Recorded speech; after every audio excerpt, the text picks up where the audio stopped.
think it went really well for Team RSG. Ayman getting both wins in the 2 races. We knew we had the car to fight against Stratos Motorsport team. We can be relatively satisfied because we got away with 2 podiums, but we could have got away with 2 wins, so it's good in the middle. I went from P19 to P3 and with just 8 minutes to go, but then my game crashed and I wasn't able to race for the rest of that evening. It was pretty painful. It should have gone well, but something happened which caused it not to go well. Race 2 I started in pole and I managed to stay within the top 3 for the first 10 minutes. It was a really good race for me, my best so far. Even though we could have achieved better at times where we made mistakes. I had a good battle with some of the drivers who are in the middle pack and finished in top 10 in race 2. Last week's race in Silverstone was a disaster for me and my team.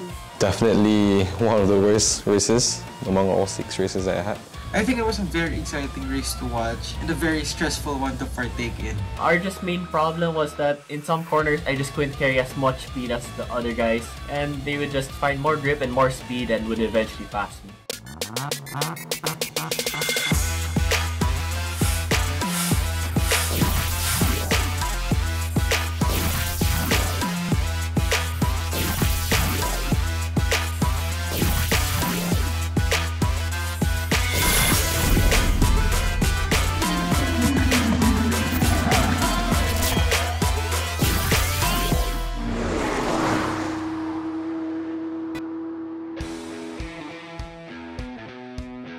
Hello guys, and welcome back to the E1 Championship, the premier sim racing championship where everyone can race. My name is Daniel Woodruff and with me is Alex Young, and as you can see we are wearing face masks. We are socially distanced, and that's because we're adhering to all of the strict SOPs. I know everybody's going through a tough time, so I hope everybody's staying very socially distanced and at home. And because I know all of you are at home, please do follow us on all of our social media pages.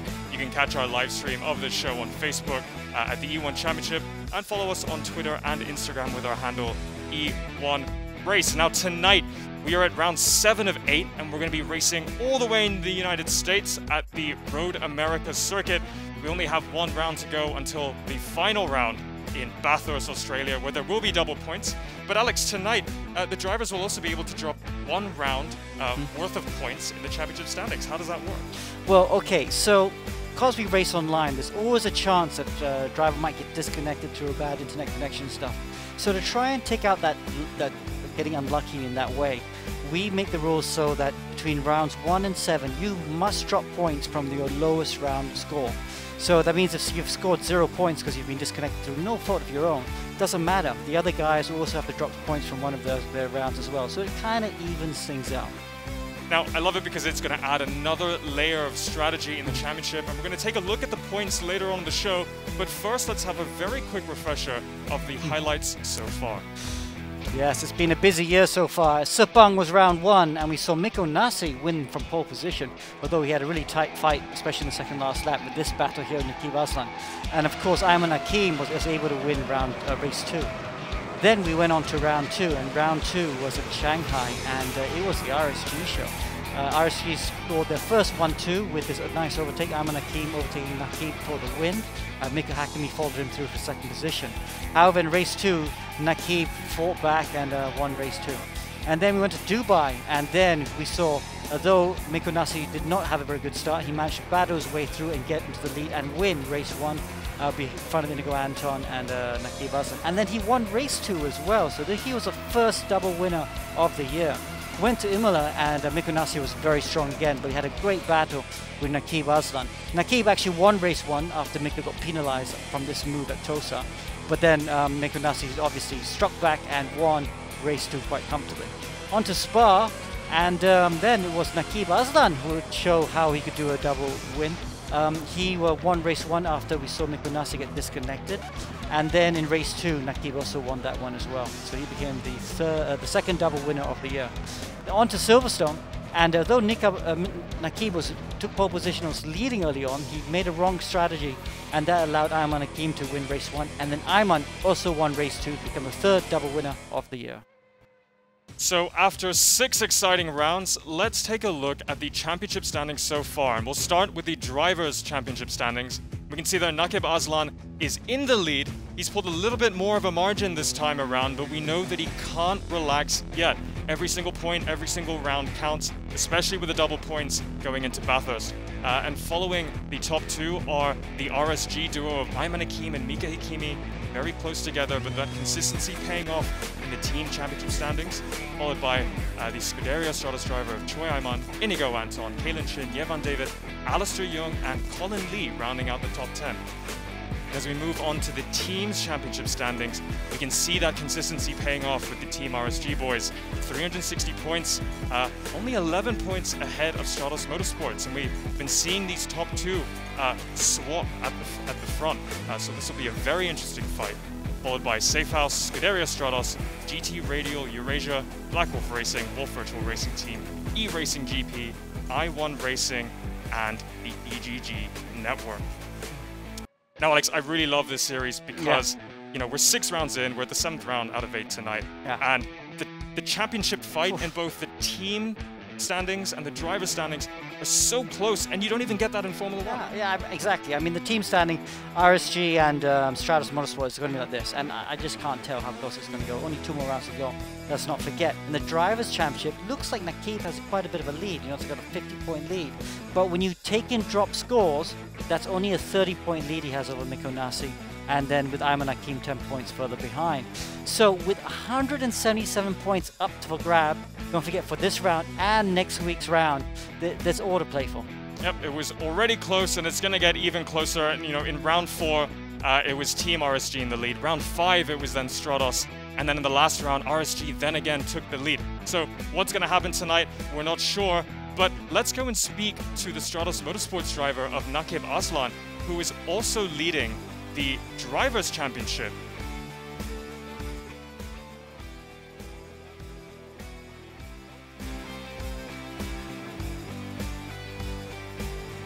Can you hear us? Yeah, it's on. Perfect. How are your nerves doing? Nakib, yeah. So just ask you how your nerves going. Oh yeah, I think I'm feeling pretty good, feeling pretty confident. Just focusing on the job that I need to do.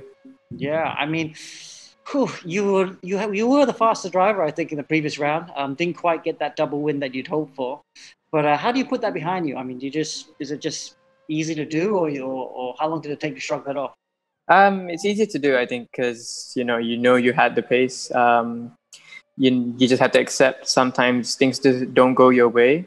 So it's important to put that aside and focus on what's coming in the future, you know. So we're here at that future, and I'm confident of what I'm going to be able to do here.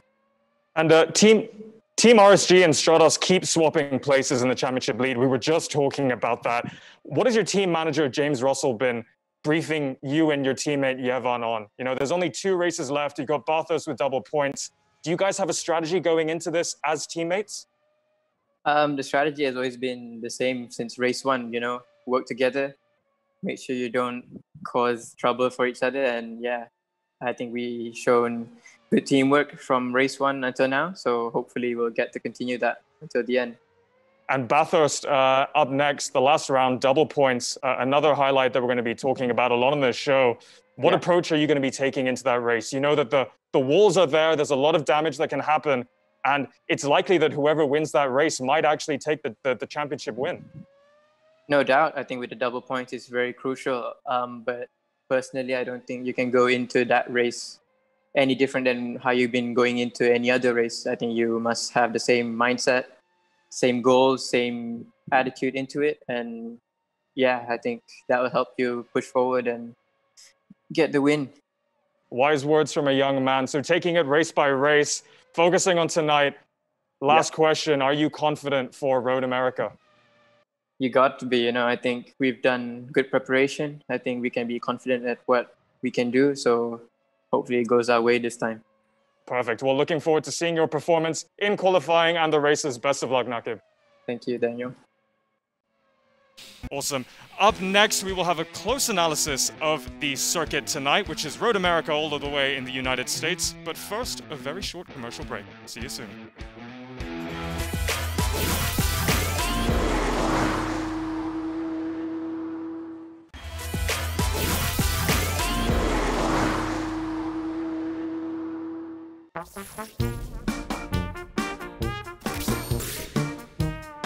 Road America, it's just high-speed corners. I mean, I've said this many times before. I love high-speed tracks. What I love about it most is probably carousel, which is the long right, and you can carry so much speed through there, honestly. It's very technical also, especially with the really long right-hander. The elevation changes, you know, you're going up and down. It's almost like a roller coaster. You want to have the balance of downforce to enter the corner and you're not going to get left behind in the straight.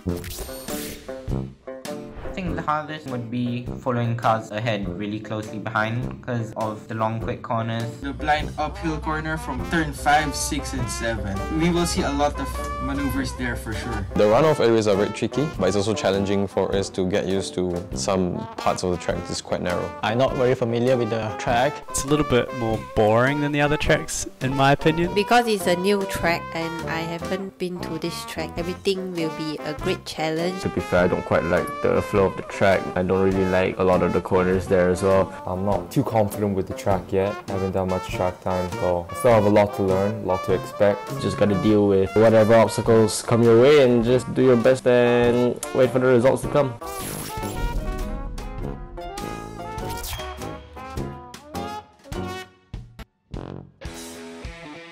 And welcome back to the E1 Championship, guys. I hope you're all at home safe and wearing your masks just like us. And just like us, I hope you're also following us on all of our social media platforms, including Facebook at the E1 Championship or on Instagram and Twitter with our handle E1 Race. Now, we've got an in-depth analysis of the Road America circuit coming your way very shortly. But first, let's get a quick refresher on the E1 Championship's rules and format. Okay. So, let's start with the calendar. We started off in Asia at Sepang and Shanghai and Dubai. We went to Europe for a few races. Now we're in North America with Road America before finishing in Australia next week. Each round is going to have 3 main events. The first is going to be a 5-minute qualifying round, followed by a 15-minute race 1 and a 30-minute race 2. Now you score equal points for race 1 and 2 from the top 15 score points, but only the top 5 qualifying scores for race 1, because there's of course no qualifying for race 2. And as is the name of the game in any racing championship, the person that walks away with the most points at the end of the season becomes our very first E1 Championship winner. But there's an added twist, Alex. The drop points, yes. So, as a driver, you'll have to look at the first 7 rounds and pick the round which has the least number of points. And in this example, it's round 5. So you will drop 10 points from your championship score. If you have a big fat 0 from one of the rounds, then it's 0 points you drop. So with that added layer of strategy, the person with the most points becomes our champion and walks away with $5,000 US. And the top 5 also walk away with some cash in their pocket. Now, let's take a look at those drivers tonight. Starting with the RSG boys, fielding Ayman Hakim and Mika Hakimi, the 2 Malaysians. Both putting in very consistent performances this season so far. And we go to another top esports team, Wolf Virtual Racing, and they have 2 Malaysian drivers, Colin Lee and Alvin Yak. Alongside them, we have GT Radio Eurasia Motorsports with the fast Filipinos, as I like to call them.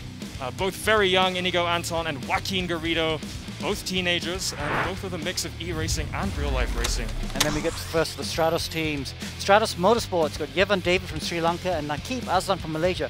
Let's not forget, Nakib Aslan is our championship leader.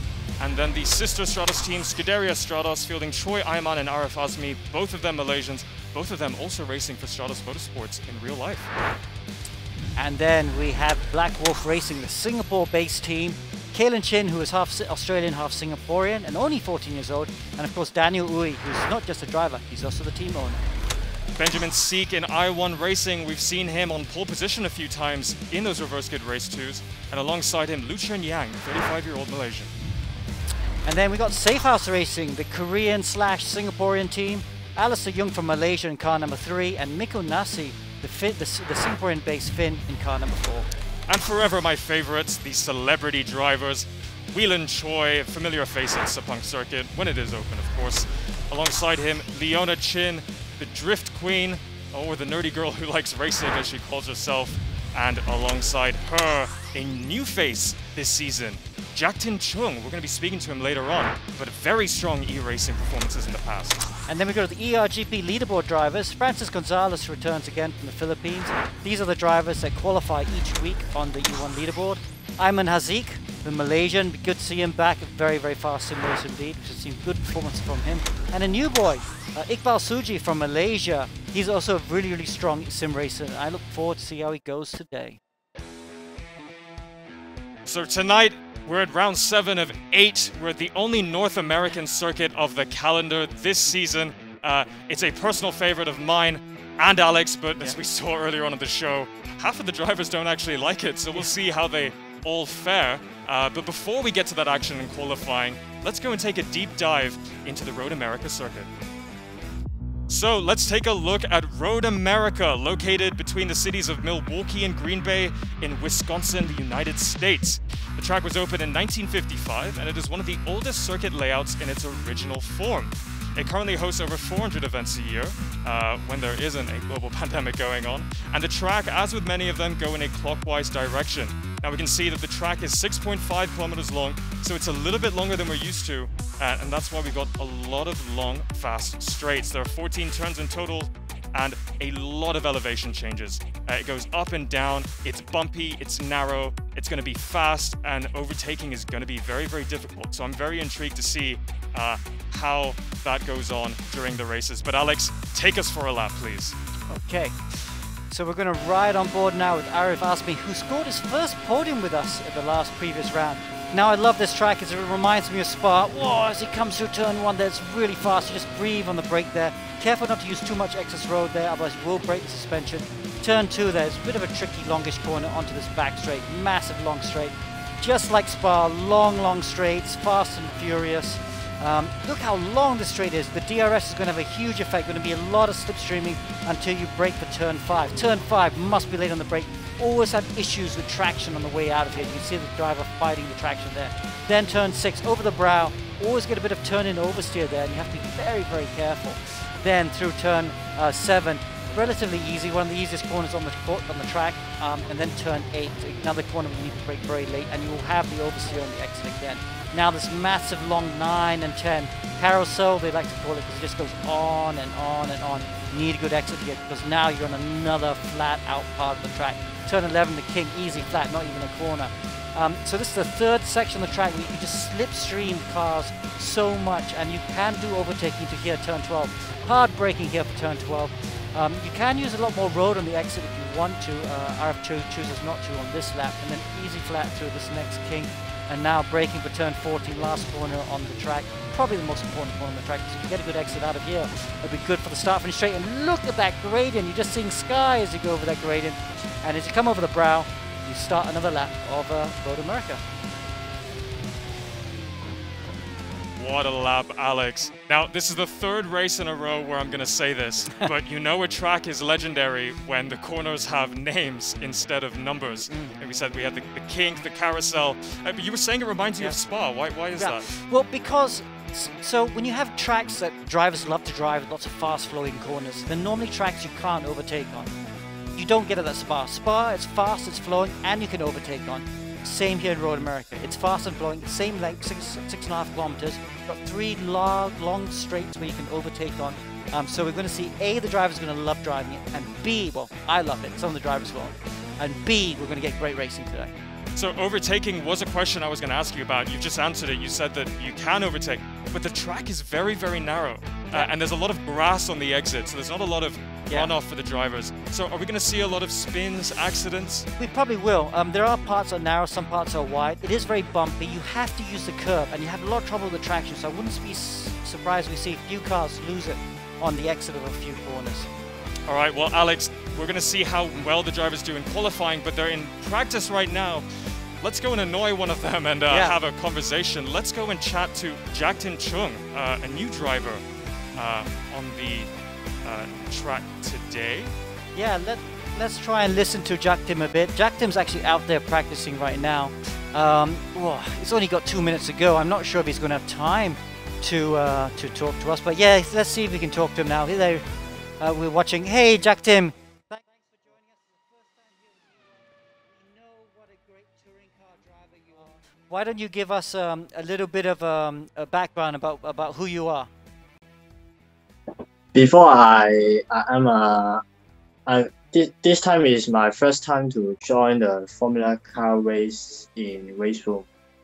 Before I only race with the TCR, and the Formula Car is very fast and give me a very big challenge. So I hope I can have a good result. Okay, well, great. I hope you're looking forward to the race.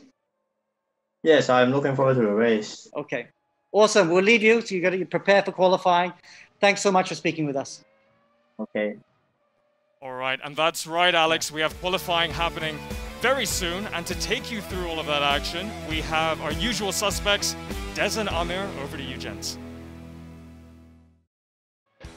Thanks very much, team. Yeah, let's get on to the practice. There's a minute and a half left. Now, let's Jack Din Tung, we were trying to get a shot of him a little bit earlier on.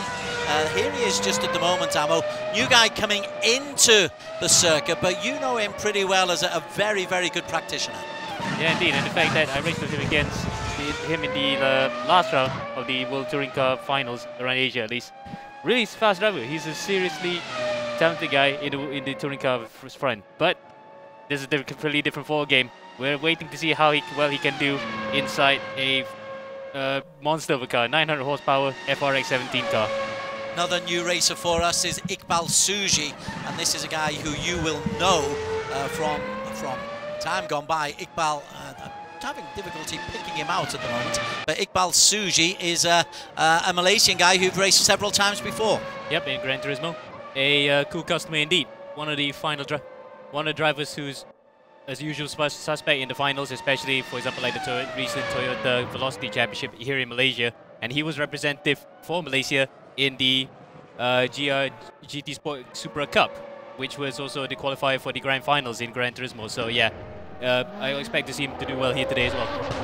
Okay, let's talk about some of the guys who are in the championship race, and Miko Nasi was one of them as practice finishers. I think we've got a slight problem with the vision there, but practice has finished. We're going into a 5-minute qualification period as Miko Nasi is into the circuit.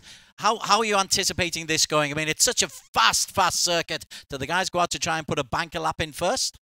No, with such a long circuit, actually, it is possible that they can do one bank lap and two if they actually get that in quickly. But 5 minutes, yeah, it's possible. Yeah, indeed, it is possible. So one bank lap and then one fast one.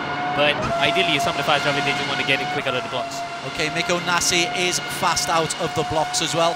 He needs a good performance because you look at the overall championship standings, he does seem a long way behind Naqib Aslan up at the top, but a good weekend for him, and there's a lot of points available with double points coming in next week. So yeah, Miko, if he's got championship potential, needs to have a good lap. Indeed, and the fact that he's gone off the boil somewhat after his last win in Imola, which was in the second race. And while we're viewing him right now, I think he just restarted his lap here, coming through the final corner, come up that glorious hill, which Alex Young says that you only see the sky. And I feel very sorry for whoever's starting way at the back, because they're going to have trouble trying to get off the line there. The traction will be absolutely appalling as he comes to the first corner proper. Okay, right, the other guy we really need to keep an eye on is Naqib Aslan. Naqib is the championship leader. Look at that, through Sector 1, he is fastest at the moment. Yep, and 25.9, that's pretty much close to the ideal times that we've seen so far in practice anyway. Qualifying times, we're looking at the 29s and 28s. Drivers with ballast probably had to struggle with that as he comes through the second sector. He'll cut the beam right about before Canada corner. There it is, a minute and 2. So he's looking good here for minute 29 as he comes through Canada corner. Wow, the championship leader looking very, very secure. Oh, he's gone wide there though. That'll cost him some time. I think it probably even cost him an entire lap time, so he has to go around again, and he has enough time to do so. So 3 minutes he can probably bank in about 1.5 laps maybe as he comes across the line. Does his lap count? Yes, it does actually. He's a 10th up in the second sector. Across the line? No, it doesn't count. No, well, it does. No, it does. It's a 1:28.034. That is P1 at the moment. Yevon David, also from the Stratos team. He is second fastest at the moment. Right, that really puts the pressure on Miko Nasi. Where is Miko? He's out there. Ooh, right. Let's catch up with Miko. See how he's doing. Ooh, he's very, very quick through Sector 1. He's 2,000ths down, so this looks like it might be a good challenging lap from Miko. Indeed, and the fact that this would be, well, not to say his only lap time, he can probably come around again and do a second time, but he's just had to go through it immediately as he comes through the King, one of the scariest corners on the track, and scary according to Captain Light because she crashed it big time 2006, managed to walk away unscathed, and he guides through there safely. 7/10 off, yeah, this is definitely a banker lap for Miko. Fine side profile from Miko. Let's move away from him. Birthday boy Alistair Young turned 18 this week, did Alistair, and he's 4/10 out at the moment, so that's not really going to challenge the top guys. How about the new boys? Jack Din Chung, currently P8 is Jack Din. And a good run here, and did say earlier that he is a cool customer in touring cars, doing not so shabby here. In fact, he's only just 400s off as he comes through the hard braking zone at turn 5, manages to catch that safely. Negotiates now through turn 6 and 7. We'll have to wait until he comes through the second sector, coming out to Canada corner here to see how far he fares. But looking good so far in this lap, he's looking pretty good in this round. Okay, we are approaching the last 130, so those who are looking to put a good lap in need to be out there at the moment. Naki Baslan is fastest, Yevon David P2. Inigo Anton for Philippines, the fast Filipino as we keep hearing from Dan, is in P3 at the moment and looking good. A 128.3, not too far off pole. And he's 200s up this time, fastest overall in the first sector, purple here. So this is a lap that we should keep an eye on. He might actually upset the apple cart a bit here. He is, of course, 6th in the championship right now, but he will want to get points here before we go to Bathurst and the final round. 177 points still available for the racers if they won everything, so there is an awful lot of points still available, and Inigo Anton mathematically has the chance. This graphic is a little bit premature. At the moment, Naki Baslan and Yevon David are 1 and 2. Anton and Kaelan Chin 3 and 4. Alistair Young has put in a good lap into P5. We have still got a bit of qualification time over, and Inigo remains in P3 as we say, and Naki Baslan will be on pole position. Unless of course Inigo comes up with a great lap time here, coming through the final corner. He's coming across the line now, he's on the home stretch. The line's just across right here, and he goes pole position. He does. Inigo Anton, obscured by the graphic, but Inigo Anton rips pole position off the championship leader Naki Baslan. David and Kaelan Chin, second row. Alistair Young and Arif Azmi on the third row. With that, I think we might just go back to the studio for a quick reaction from Alex Young and from Dan Woodruff. Oof. That was good. Yeah, I mean, the standout there for me is what that effect is going to have on the championship standings. We've got Miko Nasi down in 18th, if I recall correctly. Miko didn't put his lap together. Ironman didn't put his lap together. Championship leader Naki Baslan's in second. Yes, he didn't get pole position, but that doesn't matter. He just needs to make sure he finishes in the top 3 because his championship rivals are right behind him. And what kind of strategy in terms of tires do you think people are going to be going for? I think we have to go back to the race because we're going down to the race start now, but I think everyone's going to go for medium tires. Let's go to the race, and we're going to find out with race 1. Okay, we are just awaiting. They've still got 20 seconds or so in the garage. Terrific race, though, there from Inigo Anton and Ammo.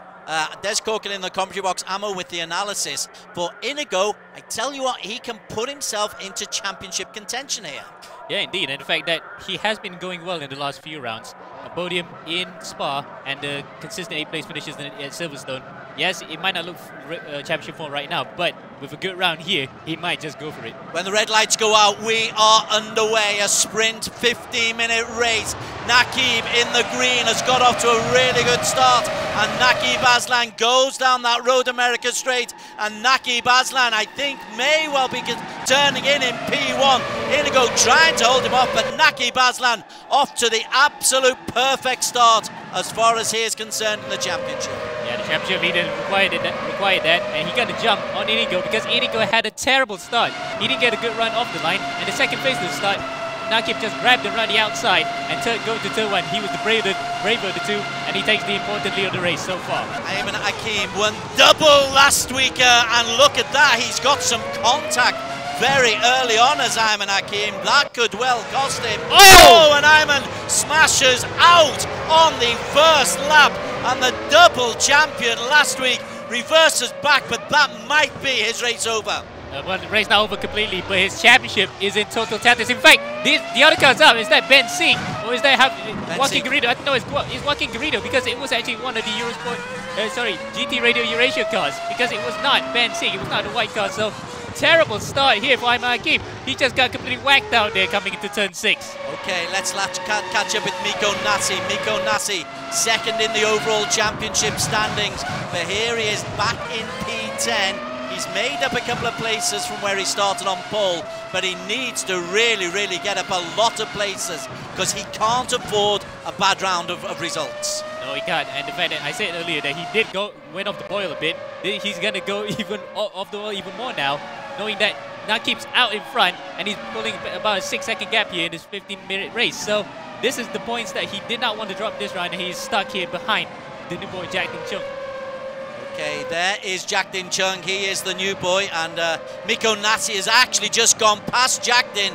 Jack Din, welcome to E1 Championship, Jack Din.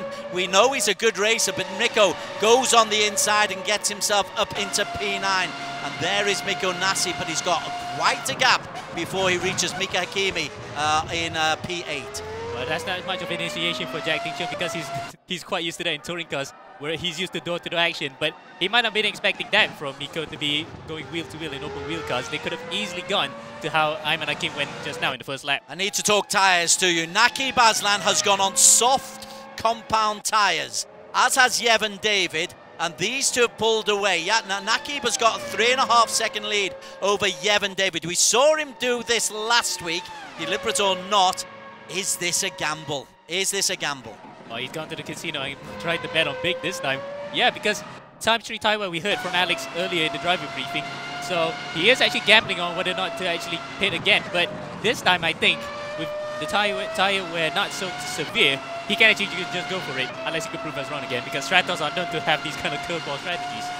Yevon David is in P2, and he's got Inigo Anton, who was obviously on pole position, and Kalen Chin behind them. It's Yevon in the green. Inigo Anton is under pressure from Kalen Chin. Kalen Chin, the young Aussie, as they go wide.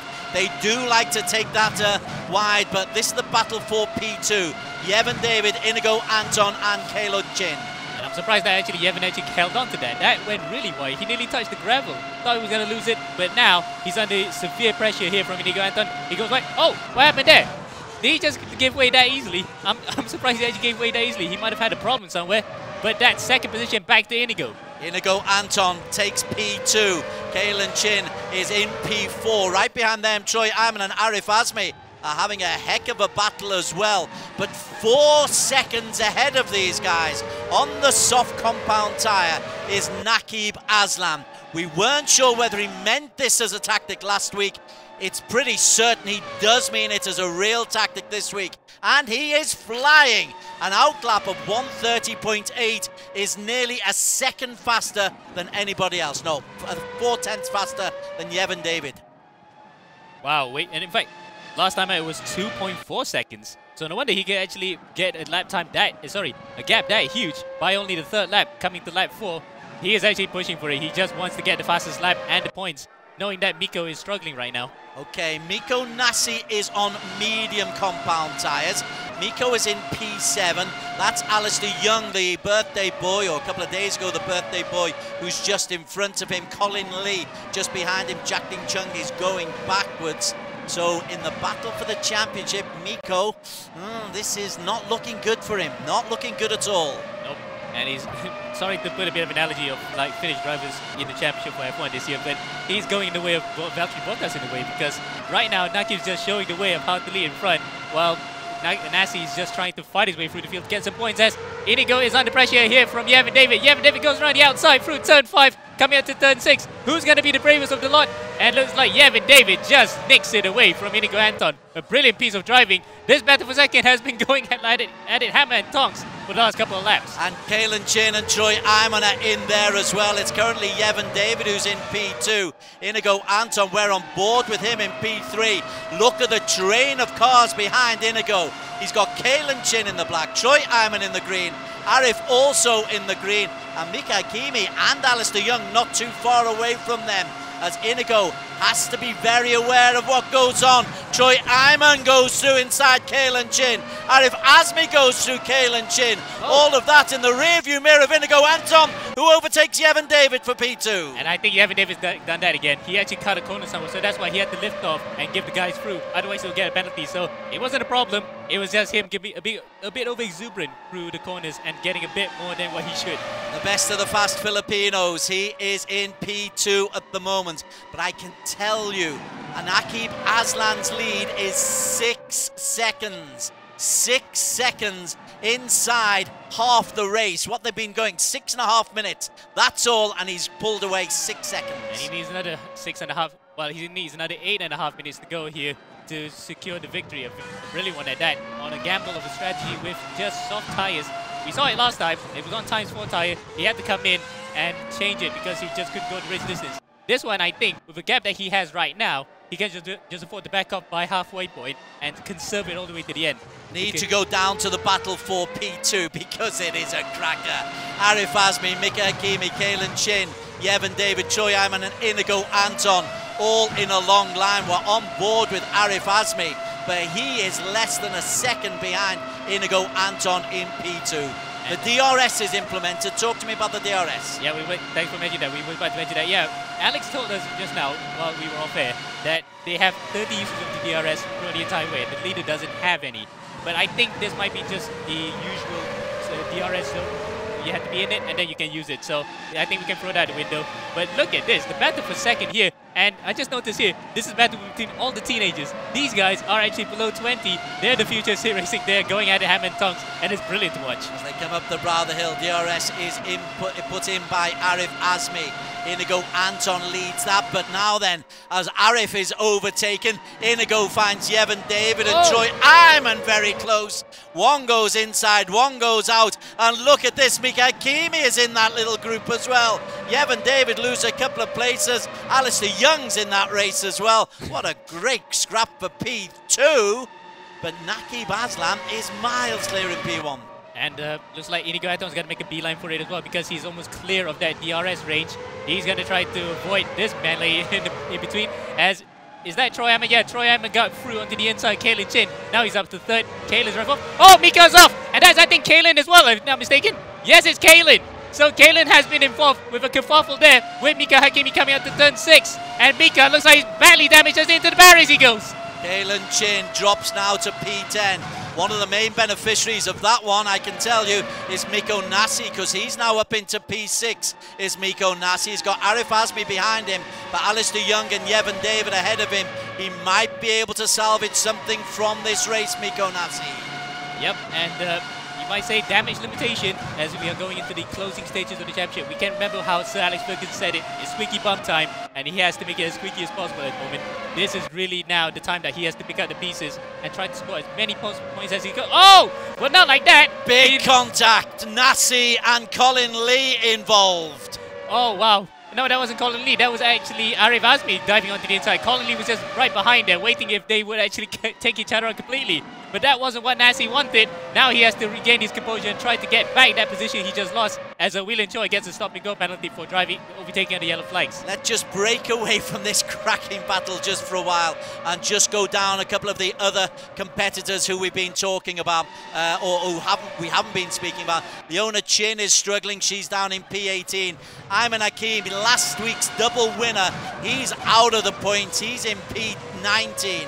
That first lap crash has really cost him there. Yeah, he's like the terra firma for sure now. After being sky high in Cloud 9, he's firmly back into ground zero. He just needs to regain his composure here to go into race 2 with a better mindset to try and challenge again for the front of the grid. Okay, back up to the front. Look at this, 7 seconds clear. Nakib Aslan, right.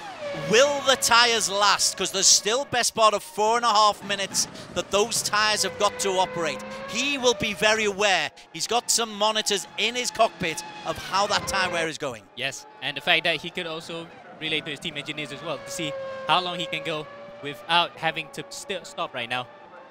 We are into the final 4.5 minutes. I think we can safely say he can actually bring it to the end. Unlike what happened at Silverstone, where there's so many stop and start braking areas where it just has to be, he is actually causing a lot of grain onto the tires. This one he can afford to be a bit more gentle.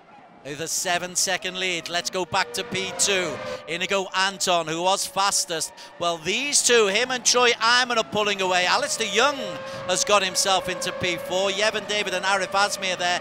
Miko Nassi has been damaged by that incident that we saw. Miko down in P7, Colin Lee 8, Kalen Chin 9, Josh Perwin 10. But Inigo Anton may well be propelling himself, if not for a striker top spot, certainly a place in the top 3. Yep, indeed. And the fact that with Ayman and Mika both having really absolute mares this round, we can safely say he is now well within that top 5, unless, of course, something were to happen between him and Troy Ayman. We saw Troy just now with some really opportunistic overtaking maneuvers.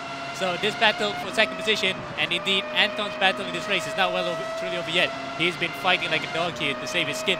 Alistair Young tries to go on the outside, takes the long way around Yevon David, but the young Sri Lankan says to the 18-year-old, hey, I am not going to be taken like that. But Alistair Young lost a place. He's now down into P5. They take that wide, very wide every time, don't they?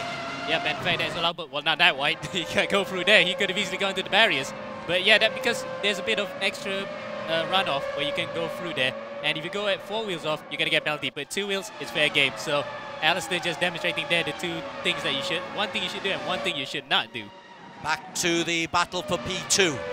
Inigo Anton in the white and red is leading Troy Iman. Now, we're ignoring Naqib Aslan. We'll get to him in a moment. But he's 6 seconds clear. And that soft compound gamble has worked. It's worked for him. It's worked for Troy Iman, it's worked for Yevon David. Indeed, Stratos have got 3 of their drivers, plus Leona Chin, on soft compounds, and they've all done well. Well, yeah, because Leona's not in the same team, so we can exclude her out for that one. But yeah, Stratos here, again, we mentioned before, they had some curveball strategies and they've done it this time again. And it has helped out, in this case, Troy Iman to be up to second. Yevon, we thought that he might have been struggling earlier, but actually he was struggling with the corner cutting. So this strategy, the soft drive strategy, where the other teams that have not thought of it, has actually paid off. And now they'll probably be looking into that for the second race if they want to get a good first stint. Okay, let's go back up to the race leader, because we've got 1.5 minutes remaining.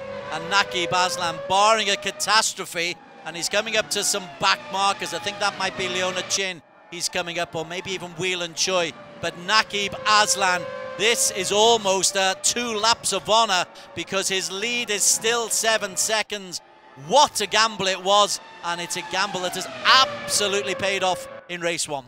Yeah, paid off big time, and for his championship, and I think he is holding. No, he's not. Inigo actually holds the fastest lap of the race right now. So, yeah, this is like the whole of points that he would have dreamed of. Pole position, so second position at least, and now the win. And he's pulling a further gap ahead of Miko Nassi, even if Miko Nassi recovered to at least 7th in this race. Into the final minute, we must have a look at Miko Nassi. Nassi is just trying to pick up some points. It's Arif Azmi who's ahead of him. Nassi puts the DRS into overdrive, but he can't find a way past Arif Azmi. Arif a 3rd and a 7th last week. Miko tries to go around the outside. There is contact. He's sent sideways. And Miko Nassi may well have lost the championship on camera with that particular move. Oh man, and fair play to Arif. He actually held the inside line there, and well, Nassi's just trying to find out if there's any damage. The car's just weaving left and right. Probably the grip has ran out. That was actually quite nip and tuck. He actually could have made it if he was a bit further up, but unfortunately the incident was almost inevitable. And to Naqib Aslan. It's down to only a 5-second lead now, but this has been a first corner to finish line victory for Naqib Aslan. The race time is over, and when he crosses the start-finish line, will pick up the 25 points that will increase his lead at the top. A little fist pump from Naqib Aslan. He knows he is close to the title. but we have got that big banana skin for him. Double points coming up next week. Yeah, man, in Bathurst, we are going to see absolute mayhem here. We thought that Road America was going to be crazy, but we haven't seen Bathurst yet. Let's see if Nakib can be spoken to by Alistair Young. Yeah. Okay, so I'm just going to have a quick chat with Nakib Aslan. So Nakib, you're just here with us. Obviously, what a great race that was. When we saw you put on the soft tire, we wondered if that was too risky, but you made the soft tire work, huh? Yes, hello, yeah. Yeah, you made the soft tire work. Yeah, I mean, you know, coming off last week, starting on the soft on race one, it was a mistake. I think this time, you know, it worked really well for us and it paid off. Were there any issues at all, or was it really smooth sailing for you? I think when we had the gap, we could really maintain our pace, control our race, and it was definitely not easy though, but yeah. Yes. Really And happy. your championship rivals, Ayman Hakim and Mikko Nasi, scored pretty much no points. Tough luck to them, I think. I think it seemed like a hard race for them, but I'm sure they'll be up there for race 2, so have to keep on pushing. Okay, well done. I'm sure you got to focus on race 2 now, so good luck for later.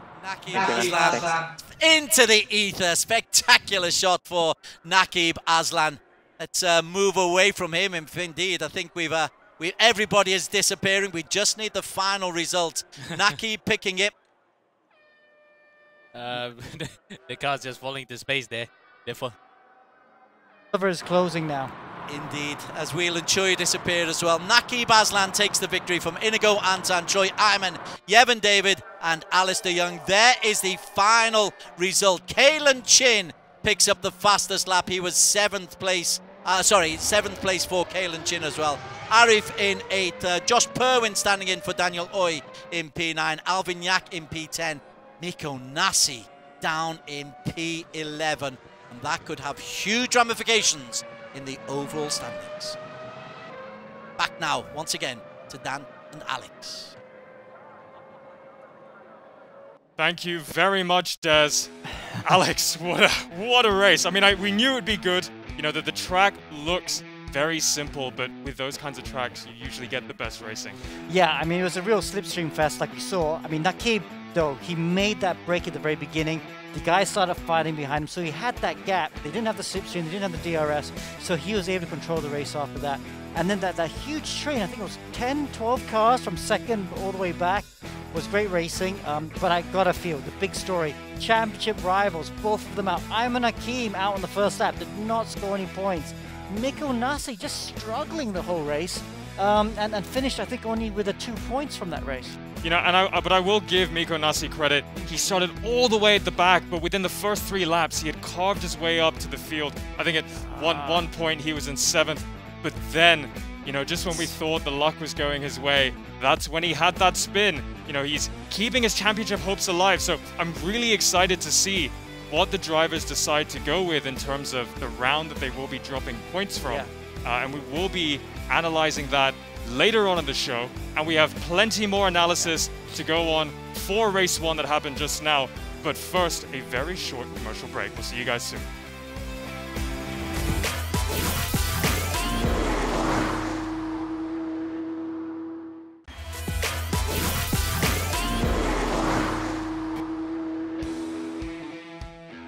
And welcome back to the E1 Championship, everybody. We just finished race 1 here at Road America for round 7 of the E1 Championship. Don't forget, you can catch all of our live streams on our Facebook page of the E1 Championship and on Instagram and Twitter with our handle E1 Race. Now, Alex, that race 1 was crazy. It was hectic. We mentioned that a lot of things have happened there in regards to the championship standings, and we'll interview some people about that in a second. But before we do, I just want to ask, yeah, the tire strategy, alternative tire strategy with the Stratos team again. Do you think that they always pre-plan to go the alternative route from everybody else? Well, I mean, I have a lot of experience with Stratos and the go-kart team. They work very hard, and they work very well as a team because they'll go out and they'll all test different things and they'll get data. So, you know, I'm not surprised they were able to make a weird strategy work because with times 3 tire wear, on a track like this, I would have said you would need to go with the medium or the hard tire for sure. But they've obviously done the homework. They knew the soft tire would work, even with ×3 tire wear. And that made the difference, I think. No one could live with Nakib. And to be honest, Yevan should have finished second, but he got in that fight with Inigo and then Troy and then Alistair. And that meant that he wasn't able to follow his teammate. And speaking of drivers that have done their homework, Inigo Anton, definitely done his homework.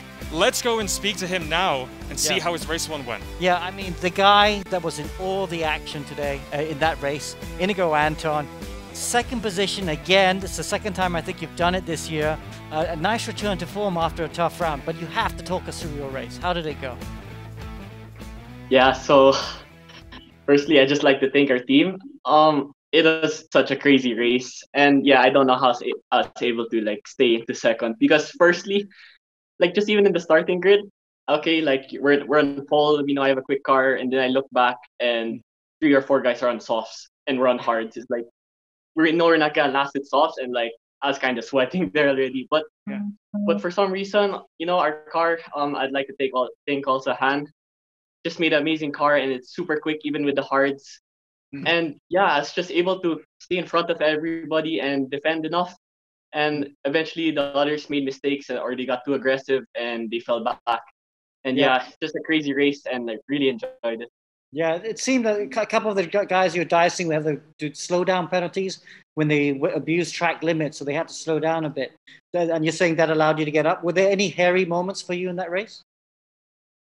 Well, not really. I would say I was pretty calm and, you know, in control. I had few oversteer moments, but nothing really great. It was just, you know, good that side-by-side racing and very little contact and nothing big to cause an accident. And yeah, looking forward to the next race already. Okay, well, we're looking forward to the next race as well. Do you want to share out your strategy with us? What are you going to do for the next race?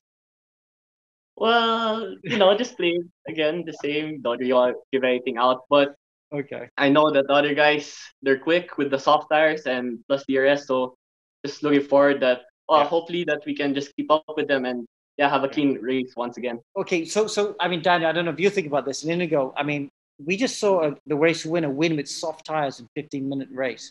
So now we've got a 30-minute race coming up now. Do you think they can do the full race without doing a pit stop, especially if they go on the hard tires? Well, I think it's definitely possible if they're able to do it with softs. But again, we don't know what their tire percentage was at the end of the race. And yeah, we just have to play it by ear. We already have a strategy in mind. And yeah, just hopefully we can work it out. Okay. Well, awesome, Inigo. Good luck for race 2. Thank you. Oh, it's great to see Inigo doing so well in this half of the championship. Yeah. I love how secretive the drivers are with their strategies. It's as if the team managers are watching this live stream right now, trying to hear what the other drivers are going to do. Yeah. Speaking of other drivers, let's go and have a chat with Ayman Akeem. Ayman Akeem. Hi. What a race 1. We've enjoyed it here in the studio, but I don't think you had the best time there. What happened with the crash? Apparently it looked like a net code. So, I was side by side with Garrido. So it was 3 abreast to the corner. It was Josh, Garrido, and me. I was on the outside, and for some reason, Josh decided to dive in. But it was a fair move. But when I was the outside, so somehow it left a gap. But then I got this net code issue where it sends me to the wall. So I don't know. I need to check with my provider for this. Yeah, well, we're going to see exactly what happened in the highlights that'll be coming soon. But do you already know what round you're going to be dropping? I mean, we've been talking about that a lot on this show. I think this is one of the biggest crashes you've had all season. Will you be dropping this round from your championship points? I certainly hope not, but I'll see how it goes in the second race because, well, I mean, we still have 1 race to go. We still don't know what's the outcome for the next race. So I would like to gain as much points as possible for this round, for the next round. So hopefully. Alex was saying you can still win the championship. Of course, we've got double points going into Bathurst in the next race. So all is not lost. But with all the bumping and grinding going on this race, and you starting at the back in race 2, are you changing your approach going to the race 2, considering you have to do a lot of overtaking and because the track is just so narrow? Well, for sure, we need to try and fight back or try and recover back all those lost points in race 1. So there'll hopefully be plenty of overtaking and hopefully be a clean one. So I'm not too really sure about this, but overtaking is pretty hard in this track. So as far as we know that, so we'll see if hopefully I can give a show. All right. Well, thank you, Ayman. We're looking forward to seeing the show you put on for us in race 2. We'll see you then. Okay. Alrighty. So a lot of action there to cover. Let's go and jump straight into the highlights from race 1. Okay, so there we go. Nakib on the outside of turn 1. That's where he really won the race, because then they started fighting behind. And look at that, Ayman Hakim, they're fighting. And this is where he was taking off. Watch his next corner. Oh, contact with, I think, Joaquin Garrido.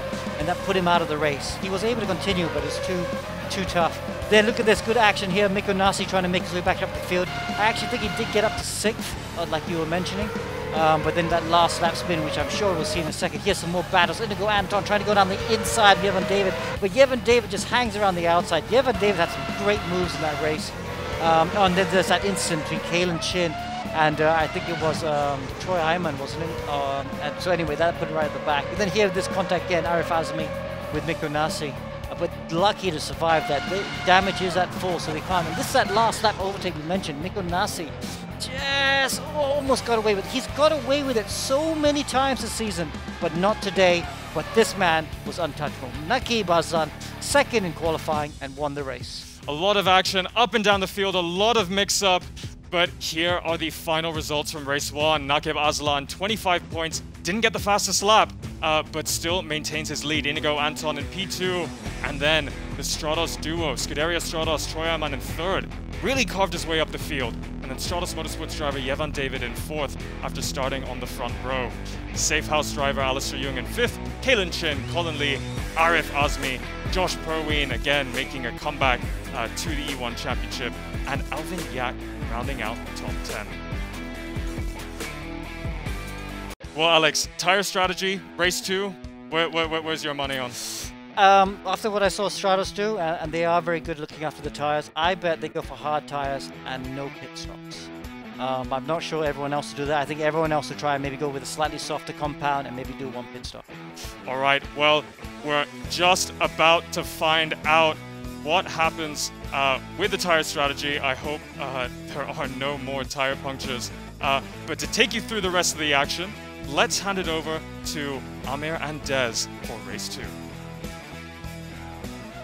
Thanks very much, guys. Yes, a couple of minutes left for practice. Let's get on board with Inigo Anton Amo Hazik. Terrific performance from him. Obviously, we'll focus on Nakib Azlan and how well he's done in the championship. But for Inigo, 2nd podium of the season. A 3rd podium of the season, but second place of the season. Haven't seen him drive as well since the first race of the campaign. Indeed, in fact, that first race of the campaign, 3rd on the grid with a 2nd and a 4th to put him 3rd in the championship that weekend was simply one of his best performances. He dropped off a bit in a couple of rounds, but he's really gathered it up in the second half of the season. So we're expecting some good things from him. There obviously he goes very wide there coming through the Canada corner. But yeah, this is really a guy to watch out for. He could be the form guy for the last 2 rounds. Okay, we're focusing on the top. Let's focus at some of the guys who won't be on the podium. Wheel and Joy is enjoying some practice here. How difficult a circuit is this for somebody who isn't a regular exponent of e-racing? Very difficult, to say the least, because this is actually one of the toughest circuits in the whole of North America. I mean, besides the new circuit like the Circuit of the Americas, then you got something like the Laguna Seca. This one is actually really challenging for the drivers because there's so many hard braking zones, like this one coming up to turn 9, and then there was that braking point at turn 5 is what I caught on many drivers just now. So, and then you got corners like the Carousel and the Kink. You might say it's actually easy flat, but if you get it wrong, you're going to really whack the barriers here. So it's not an easy circuit for the newcomers. But once you get the hang of it, it's really quite exhilarating circuit as he knocks through the cones there. Luckily, it will reset itself come race time. Yeah, you do see that. There was an awful lot of drivers going off the racing line as far as I could see there. But practice is just about over now.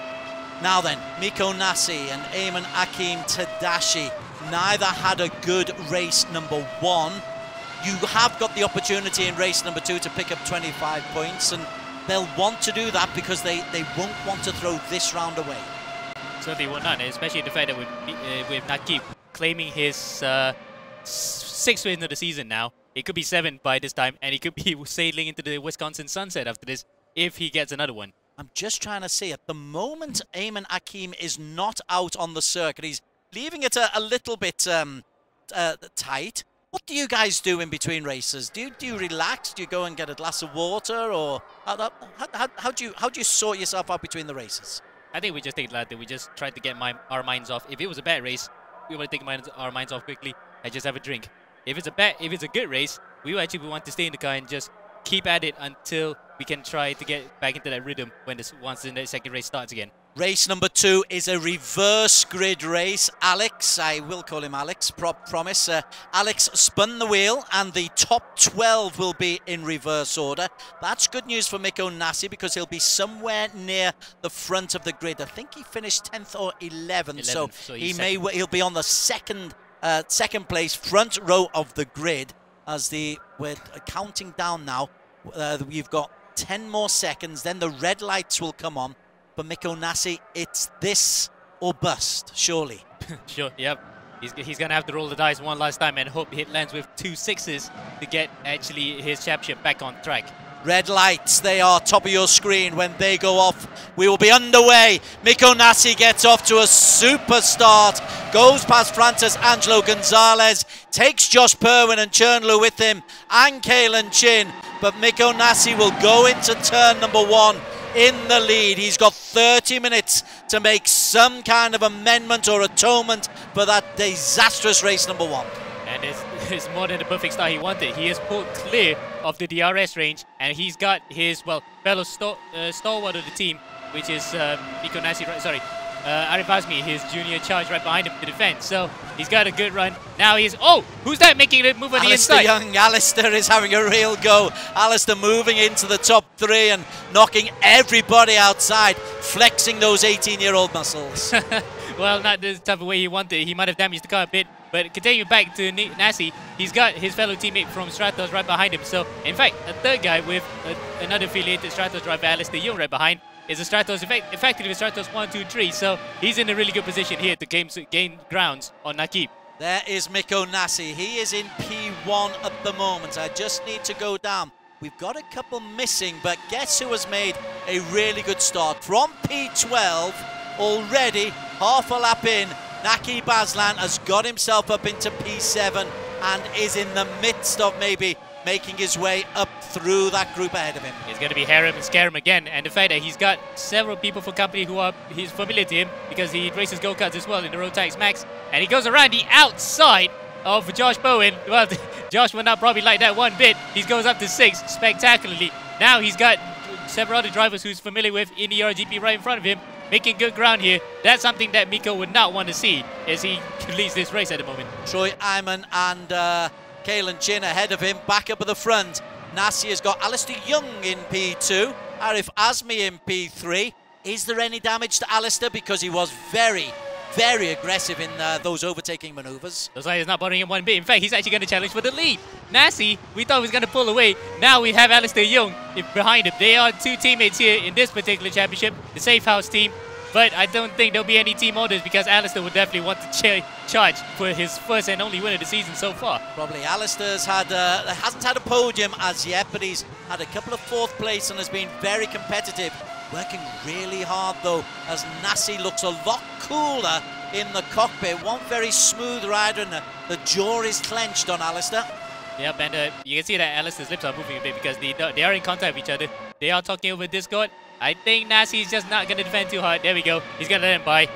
They're both on the same strategy anyway, so whoever has the pace right now, just go for it because they don't want to hold each other up and try to actually get into the clutches of the rest of the drivers who are willing to get that position away from them. So it's the Safe House team who are 1 and 2. Alistair Young leading the way from Miko Nasi. Arif Azmi and Kalen Chin are behind them. Let's catch up on Nakib Aslan, currently in P7.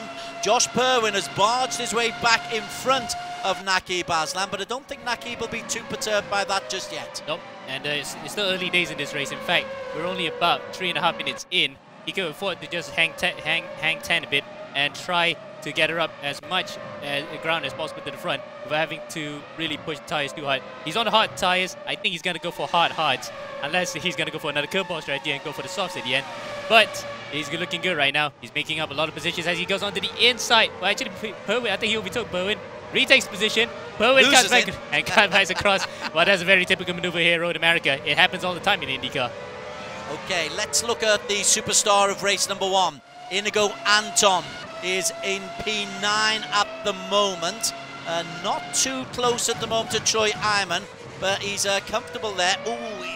Tell you what, the guys, when we go to them, bottom right or bottom left of the screen, they're working ever so hard on this circuit.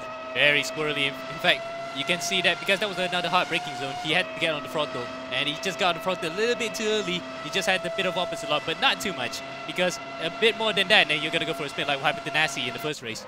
Back up to the top, and I can tell you, Alistair is going backwards. He has lost P2 to Arif Azmi and P3 to Kalen Chin.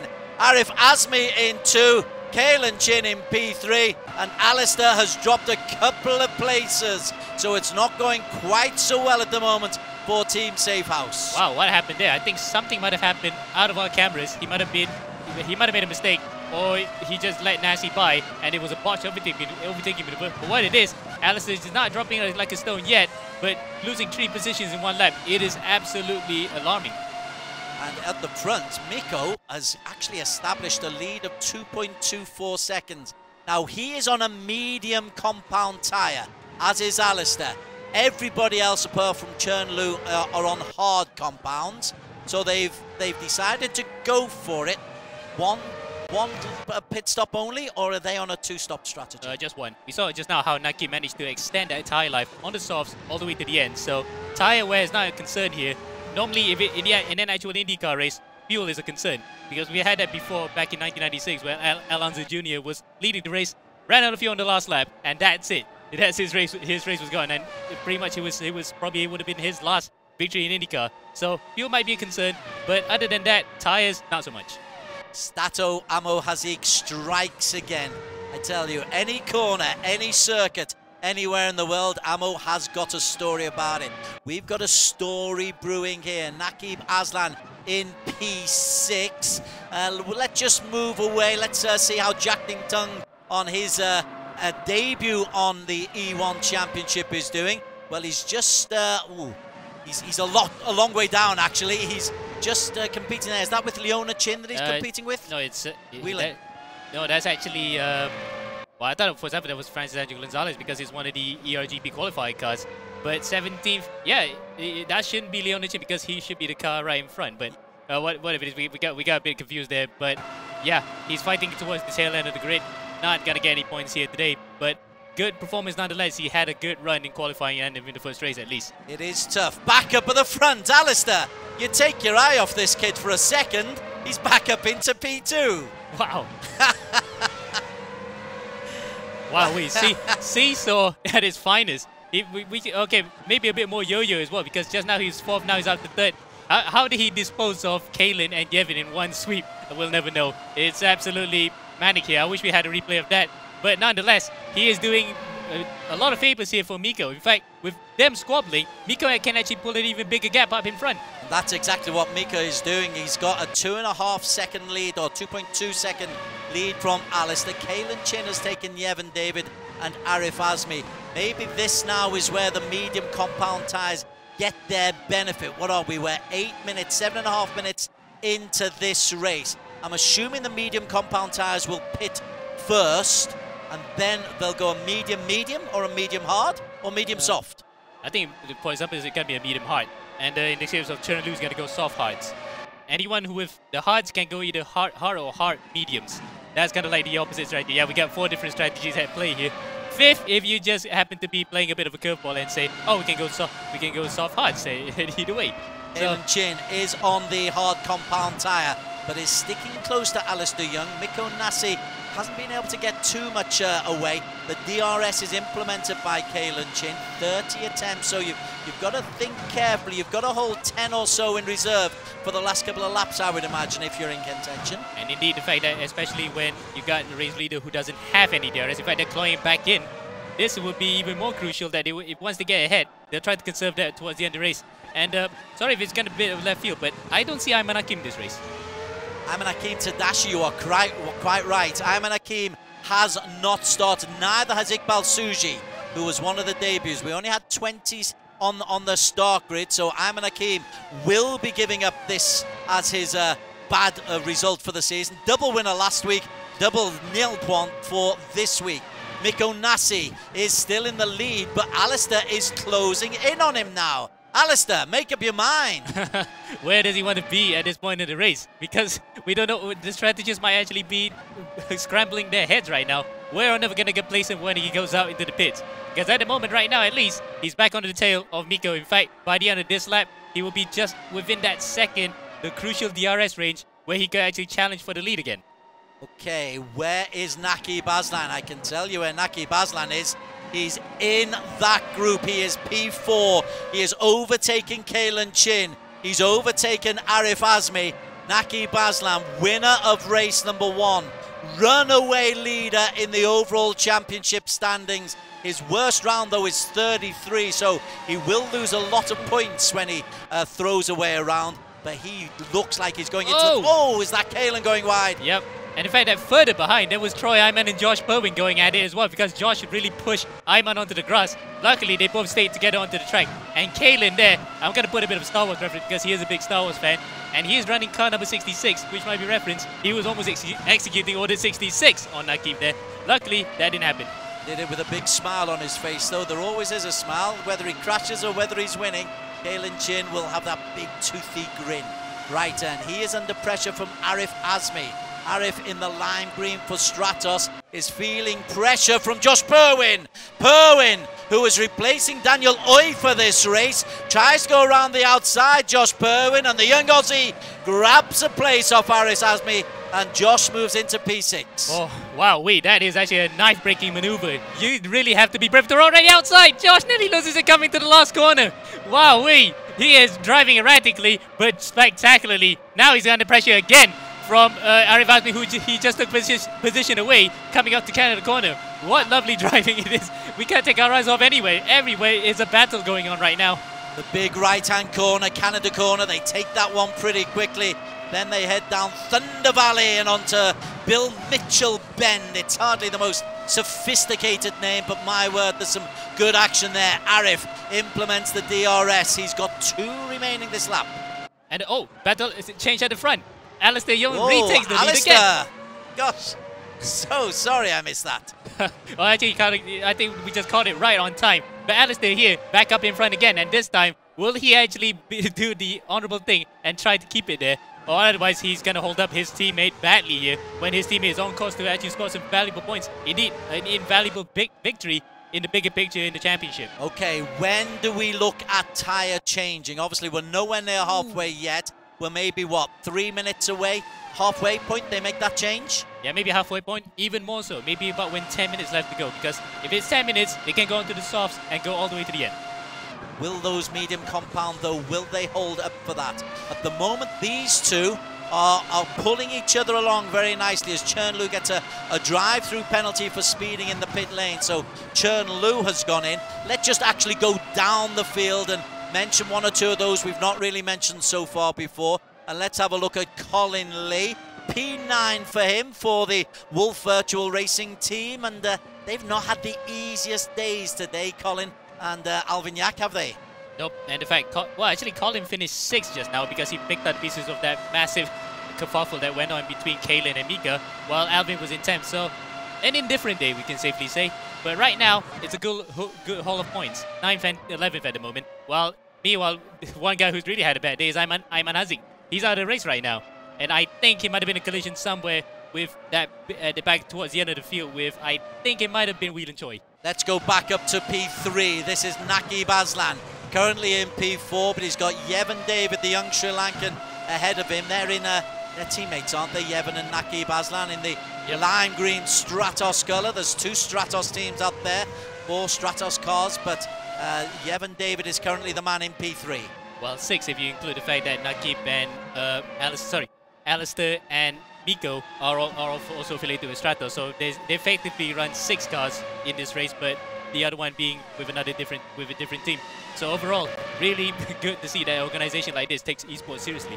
16 minutes remaining. Yevon David P3, Naqib Aslan in P4, Kaylin Chin in 5, Josh Berwin challenging Troy Iman in 7. Alistair is still leading the way. Alistair Young, he goes into the pits. He's the first of the race leaders to make that maneuver. I'm really fascinated to see what tyre compound he selects. I'm actually surprised. He actually came in quite early, and the fact that probably reasonably so in light of how many times he had to swap positions all the way through the top 5, and he had a few offs here and there, so the tyres may have cried enough and he needed to change onto a new set of boots. And I think he's going to go into another set of mediums. He's just going to go mediums all the way to the end. So Alistair Young is in the pits. There he is. We'll just stick with him. Medium again. You're quite right. Great call. You've obviously played this game several times before.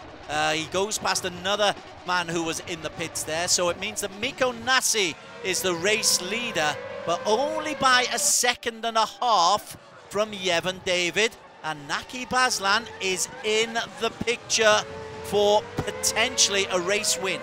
Yeah, indeed. In fact, that the mediums are now coming to the end of its lifespan. The hard tyres are coming into play, but they're also towards the end. They probably just have a little bit more grip left than the medium tyres, so Miko has to watch his mirrors here against his fellow stablemates in the Stratos team if he wants to give them away or he's just going to defend hard. This is going to be really tricky for him. It's not a moral issue, but it's a matter of a championship issue that he has to keep them behind. Morality goes out the window as Miko Nasi looks backwards. Miko currently in P1. Fascinated to see when the Singaporean-based Finn goes in. Right, there he is. He goes into the pits now. 40 minutes, so 1 lap after his teammate. That means that Yevon David is the new race leader and Naqib Aslan is right behind him. So this is the fascinating part. The next pit stop will really decide him. Indeed, and the fact that, well, we know that James Russell, he's a team player, but will he actually ask these guys to do team orders? Right now, championship is on the line for Naqib, and he's got a big points haul here in this round. He might not want to risk both of them fight each other, so James will probably be telling Yevon to just give him away, I think, for the sake of, you don't want to have inter-team battles, friendly fire in this race. Okay, so Naqib Aslan currently in P2. Yevon David is the race leader. Just while we're waiting to see if they come in, Mika Hakimi's not had the best of rounds today. Mika Hakimi currently in P8. He's normally through there. Miko Nasi, drive-through penalty. Speeding in the pit lane for Miko Nasi. Oh, what else can go wrong for him? What else? That is an absolute schoolboy error. I didn't expect him to get that because I thought he actually stopped it right on time. The line was there. So Miko then, yes, look at that. He's actually talking right now to his team. That might just be championship well and truly over. What? In the most unconventional way possible. That's the kind of error that you would not expect from a veteran driver. In meantime, Yevon David is under pressure from Naqib Aslan. Do any of them go in? No, the hard compound stays out. Now Naqib is getting a pull from Yevon David, and I suspect on this long Road America straight, it is going to be Naqib Aslan just moving into the lead, serenely so. Naqib Aslan on the hard compound, but he's still got to come in for his pit stop. Yep, and that was team orders at play. Yevon just probably backed off a bit so that Naqib can get an easy overtaking maneuver coming to turn 1. So no histrionics there, but look at that. Yevon's actually not giving this up. He's actually in DRS. Is he going to fight back? He's de facto team leader at the moment in the championship. No, he doesn't. He just wants to stay behind his slipstream and DRS to actually save a bit of fuel and indeed pull the gap to Troy Iman, their fellow stablemate, who's in third. It's a Stratos 1, 2, 3. What a great day for them. Okay, moving away from those at the moment. We've not mentioned the Brunei boys today. Ben Seek currently in P8. I don't think Ben has come in for his one stop so far yet. He's lost the Super Mario attire, I'm delighted to see, and he's driving better as a result. Looks like Luigi's not holding him back this time. He's going to go full Mario Andretti now. He's up to 8th, and this will be his best finish of the season. Car number 88 is Ben Sieg. Alistair is, having made his pit stop, is in P9. Alistair is leading Mikko Nassi, and Nassi has got that catastrophic drive-through penalty that he must still perform. 11.5 minutes to race as Alistair. Is he able to actually make it through as Jack Ding gets a drive-through penalty as well? So this pit lane is causing many problems. Francis Angelo Gonzalez makes it 3 bad boys. I think it might have been 4th. We might have missed someone else, but whatever it is, so many drivers going through as Alistair now. Whoa, trying to go for take through the King. It's not on there. He has the inside line coming through Canada corner, and he does make it stick just about. He's just alongside him. Ben's not going to make it easy for him, but no, Ben has to concede, and Alistair goes up to 8th. But 24 seconds. Oh, I thought it was 43 for a second because that was a big gap. Now all 3 Stratos cars in the pits at the same time. Naki Baslan going through the pits and going through. You're allowed to do that in e-racing. It doesn't cost you anything. The ghosting is good. So Naki makes a very fast pit stop. Goes on soft compounds. Again, that's why we pay you the big bucks, Ammo. You've called it right. Thanks for that, Des, and thanks for EGG for having me on here. Yeah, that is actually pretty much the most expected strategy now. 10 minutes to go. We saw that he could make 50 minutes work with the soft tires. He had that already in mind. So now he's gonna utilize it, and crucially, he's gonna gain more points on Mikko. The race leader at the moment, it'll be temporary though, is Colin Lee. So Colin, enjoy your moment in the spotlight, young fella. Inigo Anton currently in P2. I don't think Inigo has gone in. They'll try to make these hard tyres last as long as they possibly can. 10 minutes to go. They can't make them last all the way, can they? No, they can't. Obviously, definitely cannot. They will be into puncture territory by the 25th minute. So unless he is some sort of tyre whisperer that he can make the tyres last even longer, he might as well just come into the pits and not risk himself doing a Hamilton, and especially not doing a puncture here on a circuit that's mighty long. Well, he's staying out there, so it's going to be, well, you know what? There could be a gamble or so here. Don't write these guys off. And I know you're Captain Sensible, Ammo, but don't write these guys off. Okay, fine, but I'm just only concerned whether or not he's going to make it, because look at that, he's jumping the curves. That's not what you want to do as well on tyres that are wearing out. You wouldn't want to run over those curves and risk a punch from there. And it's in fact a Wolf Racing 1-2 right now, and Alvin's doing the exact same thing. They're just jumping those curves when actually they need to conserve it so that they can have a bit of tyre life towards the end if they want to go on a no-stop. So they are, there you go, Colin Lee in P1, Alvin Yak nearly 10 seconds behind in P2, but Wolf enjoying their moment in the spotlight. And again, I'll ask you, and I know the answer, but they could try and stay out there, could they? Is it worth it for the glory? Well, in this case right now, probably not worth it if they're going to suffer a puncture now, but 9 seconds ahead of, well, they're 9 seconds apart from each other, and a further 6 seconds ahead of Mika Hakimi, who I think has not done a pit stop yet, so I think they might actually just do it. This is good, looking pretty close as well. Speaking of Mika, there he is, under pressure from Naqib Aslan. Mika Hakimi in P3, not had the best of days as the young Malaysian, but he's feeling the pressure from another young Malaysian, Naqib Aslan.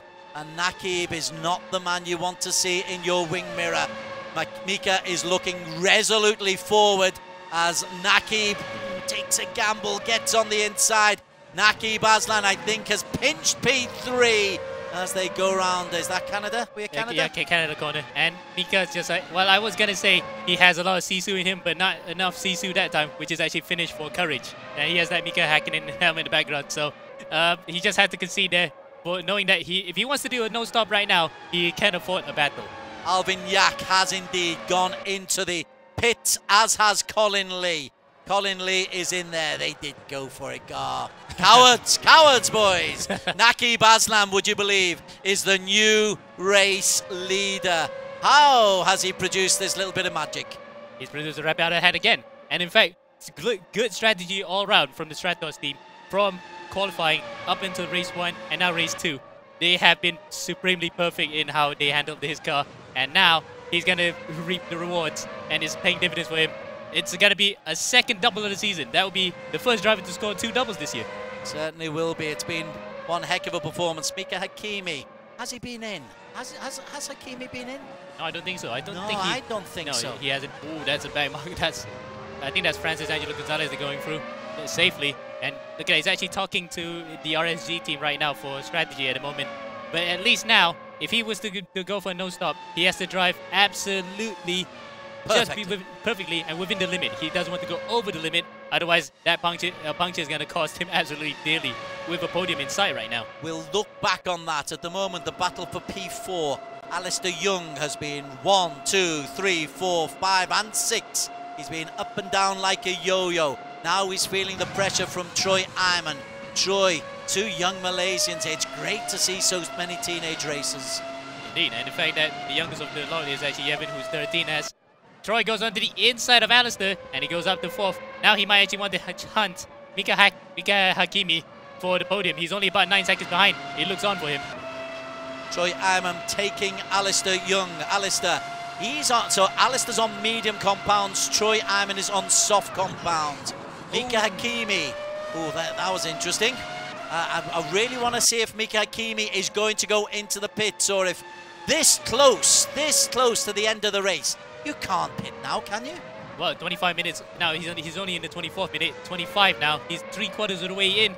Surely he will have to be thinking about his pit stop now. But if he were to pit, he's going to lose about 30 seconds-ish in this Road America pits, which will send him right at the foot of the top 10. So a podium's on for him right now. He wouldn't want to do it as Leona Chin gets a driver penalty. That's 5 now. Leona not had the greatest of races, but she is in 14th. She may be able to pick up points. She's picked up points regularly throughout the season.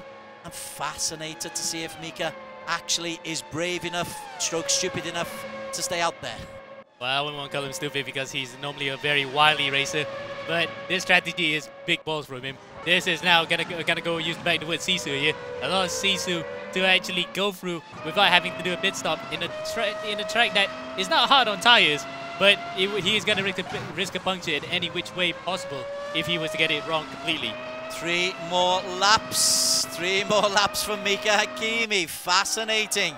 He stayed out. He stayed out again. He's going for it. Well, he's going to actually make your prediction sound correct now that he's going to go all the way. So he's got the balls, he's got the courage. So you're going to give him driver of the day if we have a driver of the day award. Absolutely. Right then. Josh, but Inigo Anton. We haven't spoken about Inigo for a while. He was P2. He was fastest in qualification. He was P2 in race 1, now P6. Yep, and it's a bit more conservative race. In the first race, he was absolutely in the wars. He had people trying to overtake him left, right, and center, held firm, and he's finished second. But the attention we had to turn to right now is actually in the lead, because Yevon is actually taking the lead away from his teammate. Right. Yevon David has ignored those team orders, although with the RS a possibility, Nakib is maybe just saying, hey, slipstream me home, Yevon. Yevon, though, will want a victory for himself, will the young Sri Lankan.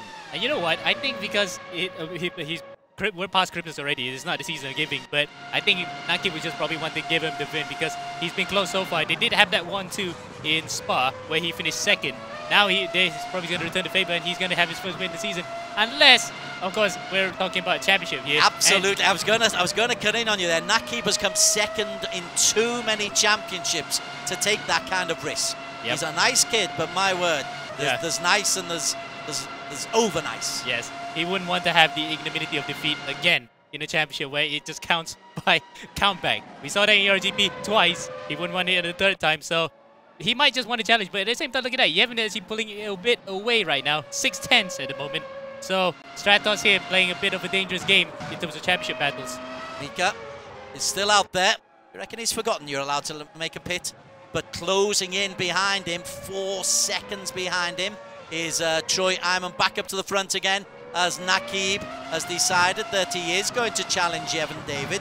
Don't make a mistake, Nakib. Don't be sensible.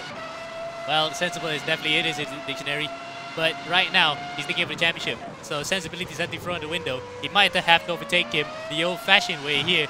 If Yevon continues to lead in front, he's going very wide there through the carousel. I thought it was going to go off for a second. But right now, almost a second here. He still has DRS. There we go. He's going to use DRS through the kink. This is going to be a really big balls moment. Oh, he does. What a trooper. He actually managed to hold that out to come through the kink. And now coming out to counter corner with DRS fully open.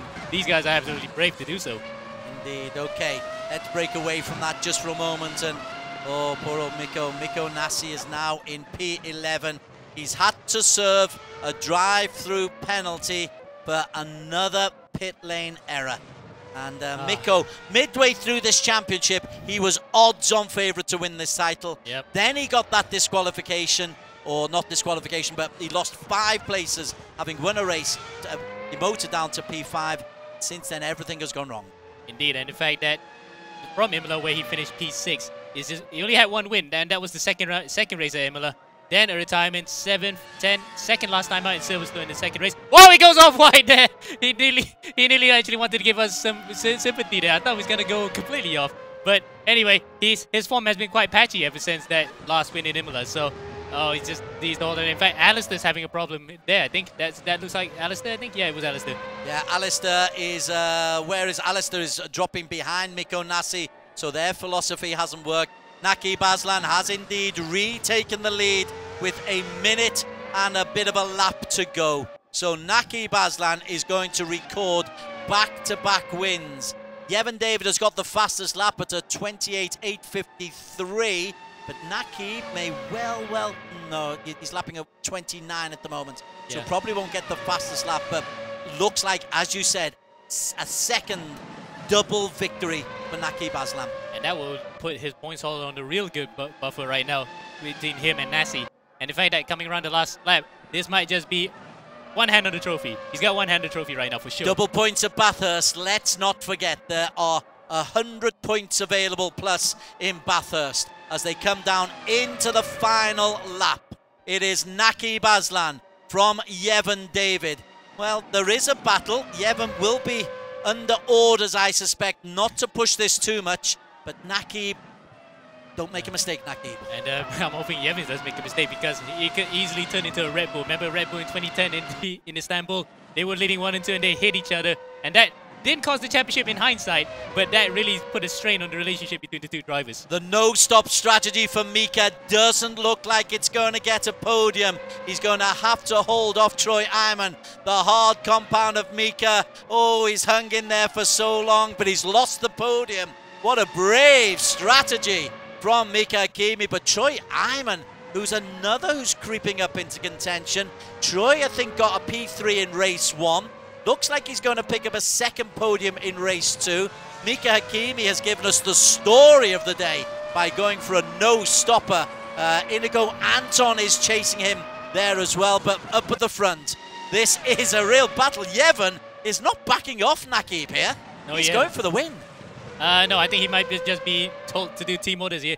I think they just want to orchestrate a very close finish. Not quite the close finish like in 2002 in the US Grand Prix Indianapolis with Ferrari going side by side, but this is just close enough. This is going to be, if it's staged, the closest finish of the season. Naqib Aslan, as he comes over the start-finish line, Naqib Aslan has got the victory. A double for Naqib. Yevon David second. Troy Iman ahead of Mika Hakimi for P3. Inigo Anton chasing to try to get in a P4. That's Mika. Hold on, Mika Hakimi. I'm rooting for you, Mika. The no-stop strategy. Whoa, does it work? Oh, yes, he it's does. so close. It just works for Mika Hakimi, but Naqib Aslan has the victory. Alex, let's see if Naqib is looking to talk to us once again. Okay, well, let's see if Naqib is there. We see if we can get a quick chat with Naqib. Quick reaction there. No donuts for us, Naqib. No donuts at the moment, but well done. Save it. Yeah. Oh, what a race. Yeah, that was insane. That was so tricky. Knowing Miko was going to start front row, I think we knew it was going to be difficult, but what a team effort. 1, 2, 3 for Stratos. Can't say enough of a thank you to James. You know, he's the mastermind behind all of this. So yeah, huge props to him. Yeah, I suppose it was made easier after Miko had a drive-through for speeding the pit lane. Probably very similar to what happened to you at Silverstone. But were there any tricky parts of the race? That first stage, actually, especially with the heavy fuel and the hard tires, maneuvering through the pack was really difficult, especially with the dirty air. So the main goal was to stay clean. And yeah, I think as you see, all of us, me, Yevon, Troy, did really well. Unfortunate for Arif, but I know he'll come back stronger. Okay. Well done, Nakib. You're now leading the championship by a long way.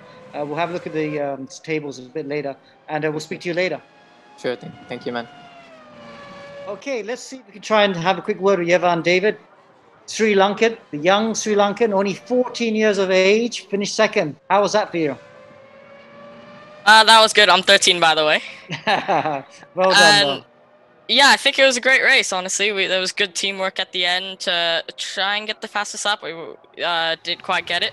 Okay. I think it was overall pretty good because we were able to get a 1, 2, 3 in the end, the first time all season, and that's an amazing achievement. Okay, well done. We're going to go back to the commentators now. Confirmation of the result. Yevan with the fastest lap of the race, but Nakib Aslan takes a huge leap towards winning the first E1 championship. Double points coming up in Bathurst. Back to Dan and Alex in the studio. Thank you, Des. Thank you, Amir. And looks like it was all Stratos at the front. James Russell, the team manager, the man behind all of this strategy, once again paying off with the hard soft strategy. I don't know if you call that, Alex. I know Amir definitely did. Mika was no stop on hards, and I think that strategy might have actually worked if Stratos didn't go on softs. Well, I think that the no stop strategy quite worked because Mika started pretty far behind, didn't he? Yeah. So I mean, for him to finish fourth, okay, he missed out on the podium. For him to finish fourth, I think it was a good strategy for him. But yeah, I think it was maybe touch and go. Doing one pit stop and going hard and soft, I think was definitely the best strategy if you weren't going to do a no stop. And it was so great to see what Yevan David, as you said, that young Sri Lankan superstar could do when he got rid of all of his technical gremlins. Of course, he's struggled a little bit this season with some issues with his machinery, but big congratulations to them. Anyway, we're going to have even more analysis, highlights, and the official championship points coming to you soon. But first, a commercial break.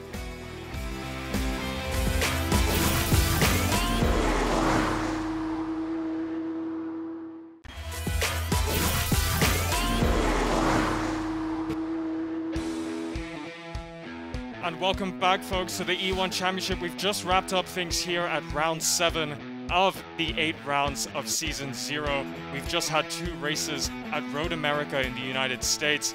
Alex, 2 crazy races. I honestly wasn't expecting it to be that hectic, especially in comparison to what's to come with Bathurst. But I think this is the first time that we're actually starting to see a bit of a championship lead going for Nakib. Now, I don't want to do the commentator's curse, but can Nakib relax yet? No, Nakib can't relax. He still has to take it, bring it home. Double points on offer. But he'll be very encouraged by his competitors. I really have to say I was quite disappointed with Team RSG and, of course, Safe House. Their drivers just didn't bring it today for me. Even the pace wasn't there. They made too many mistakes. And it actually made it quite easy for Stratos.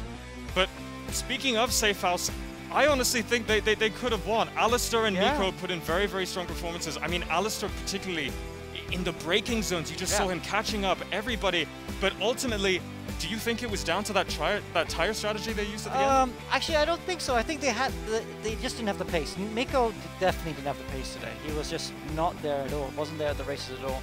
Alistair, you're right, actually was very quick. I think he could have won the race, but he made 2 crucial mistakes. Well, the first one was the worst one. When he took the lead the first time, then he made a mistake, obviously, he went back to P4. Got back into the lead again, but by that time he tuned up the tyres, he pitted earlier than he wanted to, and then he made another mistake while he was trying to get back to a podium position. So too many mistakes. Well, we'll hear exactly what went wrong straight away with Alistair Young. But first, let's go and speak to Troy Ayman. Yeah. So, we've got Troy Ayman on the line. Troy, that's 2 third places, I believe. How are you feeling? I'm feeling great. I mean, it was a crazy race for me. Some really good results, even for the team. Stratos 1, 2, 3. I'm sure the team boss must be really happy from what the results we've achieved. And yeah, it was just a crazy race overall. Yep, I'm sure your team manager, James Russell, is beaming from ear to ear. And as you said, it was a crazy race. And I think during the actual race commentary, we struggled to keep across all of the action because there was so much going on. But if I recall correctly, you're actually further down the order for a lot of the races. But then suddenly you just shot up into those podium positions. So can you tell us a little bit about what happened there in race 2? Yeah, qualifying wasn't too great, as I think I qualified around P9, P8.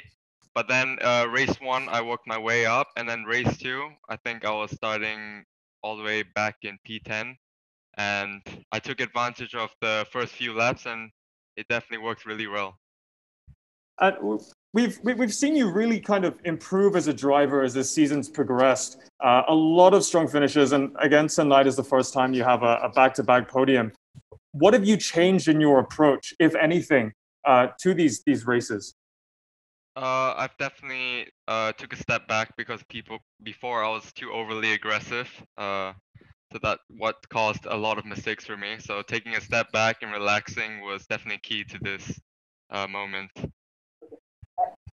And Troy, if I may just add, Troy, I mean, now we see you getting the podiums. What do you think you're missing? What do you think you need to do to get yourself in a position where you can start winning races? I think just to be consistent overall and try to work together with my teammates more, and I think I could achieve these results more often. But for you to win, you got to beat your teammates as well. That as well, I have to try to beat my teammates, trying to get that P1 as well. Yeah. Okay, well, that's what I like to hear. Good luck next time. Thank you. All right, thank you, Troy. Well, he makes a very good point there. Keeping calm, cool, collected helps and pays off, but you'll have to really carry that forward towards Bathurst because, you know, you're too aggressive, you're going to put it in the wall, and your entire championship is out the window. Speaking of the championship points, let's go and talk to Mika Hakimi, the RSG boys who were in that team fight for P1. Mika. Wow. One-stop strategy. Tell us more about that. Sorry, no-stop strategy. Sorry, excuse me. Tell us about that. It was unplanned. I entered the server quite late, and then a lot of things just didn't click. I just went full fuel. I wanted to go on medium tires, accidentally went on hards. Was struggling so much at the start of the race, and then we were just like, you know what, just a lot of swearing, and then we just went, you know what, just go to the end, see how it goes. Final lap, I started it with like rear right tire at 0%, which was basically gone. So I just nursed it to the end. I didn't expect it to work because I didn't plan it, so I'm quite surprised. So I mean, so it obviously worked. So obviously you didn't consider the strategy before this race? No, it was 100% unplanned. We weren't expecting it at all.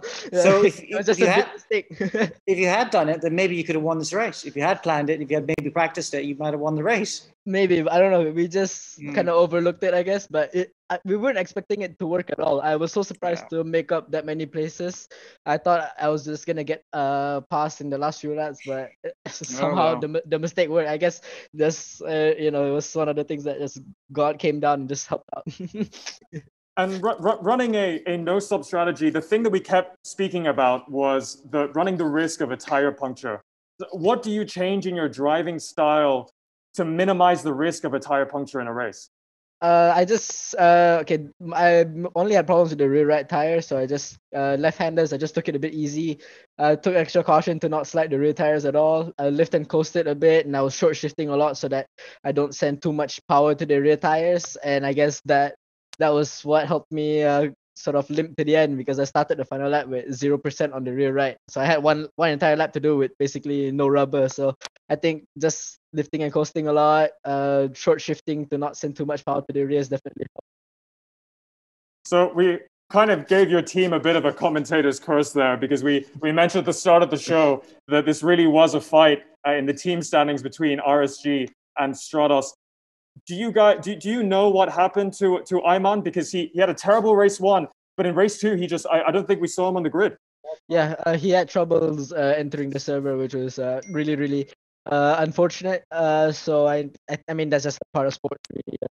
Things just don't go your way, and as a team, I think we're not quite ready yet to take the fight to Stratos. I think they're more complete. They're more consistent throughout the entire season, so that's what we need to work on. But we've got the right spirits and ready to improve.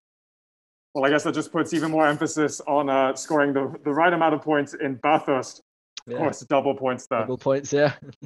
All right, thank you so much, Mika. Best of luck, and we'll see you next week.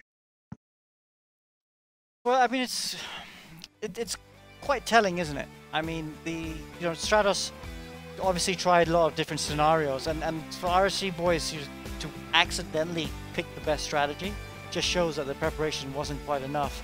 And if I was RSG team manager, I'd be lighting a fire under the driver's bums, because for me it's not good enough. And speaking of tire strategy, let's go and talk to Alistair Young, because we were saying earlier he was putting in a stellar performance in terms of racecraft. You know, in the braking zones, we saw you, Alistair, catching up with everybody, but something just didn't quite put it together. What happened there in race 2? Yeah, so race 2, after seeing the Stratos boys make the soft work in race 1, we thought maybe to go to the mediums and just do medium. Unfortunately for both me and Miko, we've been struggling with this new update and trying to get the tire wear down. So yeah, we just couldn't make it to the end. I was trying to baby the tires a bit, but I couldn't even make halfway on the mediums. And then by that time, it was too late to change to the hards. I was already committed to the strategy. And then the last couple laps, I had a small touch with Inigo, which caused the rear right to puncture. And then from then, I just couldn't keep on the track because both went off. And yeah, it caused me to get disqualified.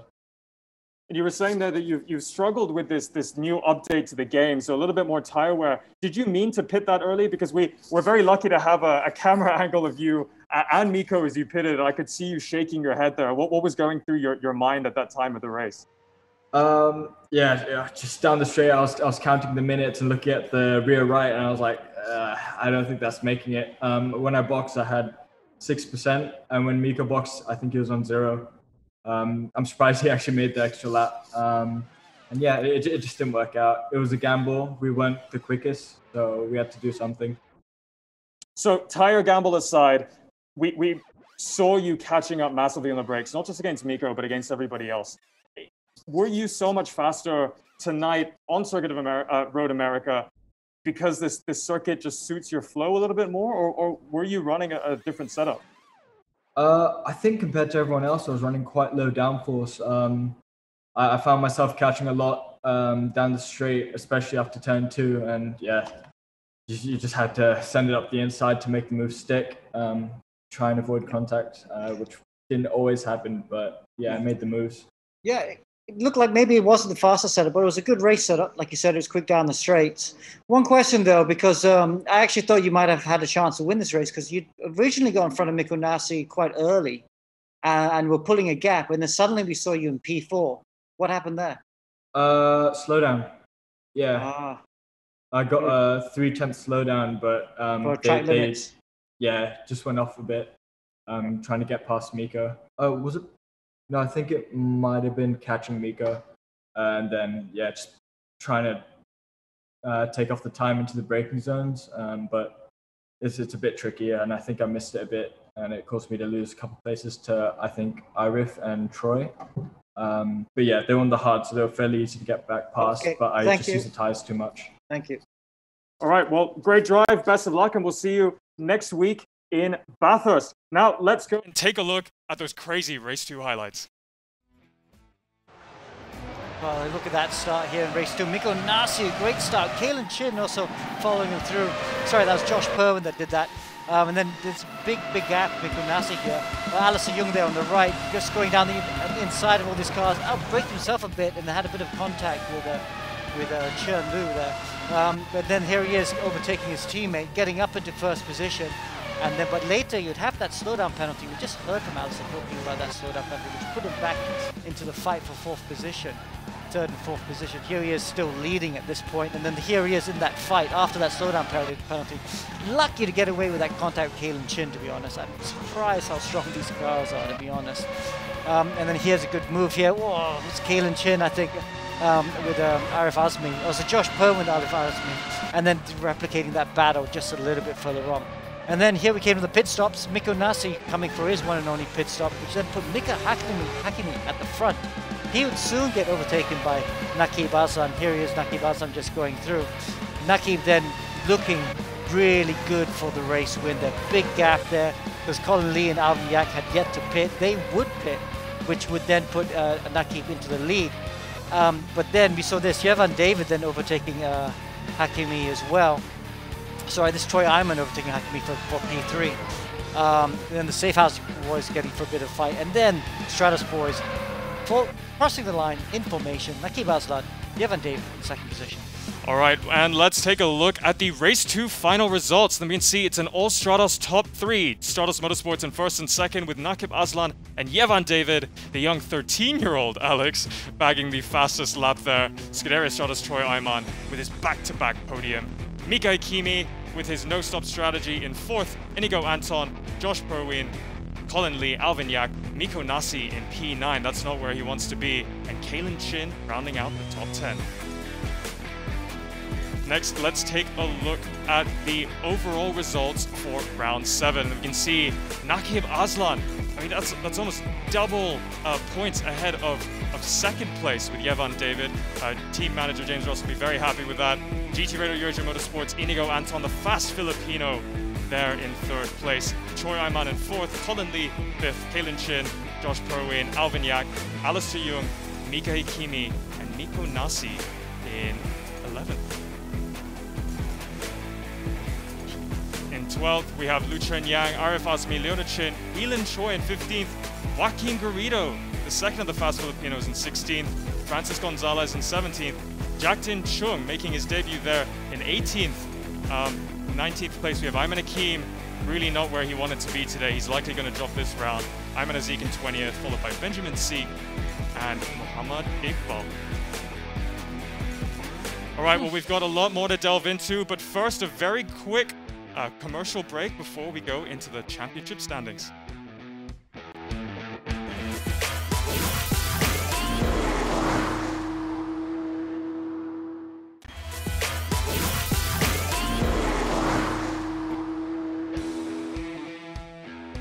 Welcome back, everybody. We've just wrapped up round 7 here of the E1 Championship. There's only one round left next week at the infamous Bathurst circuit in Australia. That's going to be good. Alex, going into this round at Road America, I didn't expect there to be as many, you know, rubs and collisions and accidents as we did see tonight. Do you think that the drivers will have a completely different approach now going into Bathurst?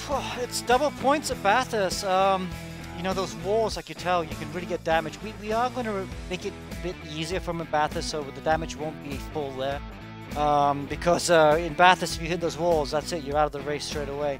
And with double points on offer, we felt that was a fair thing to do. But, you know, I hope, I do feel a lot of the, you know, if you want, there's still a lot of prize money up for grabs here, you know. So if the drivers who want to have that prize money, they're going to have to really get their A game. And at Bathurst, you can't afford these mistakes. So hopefully we'll see more drivers bring their A game next week.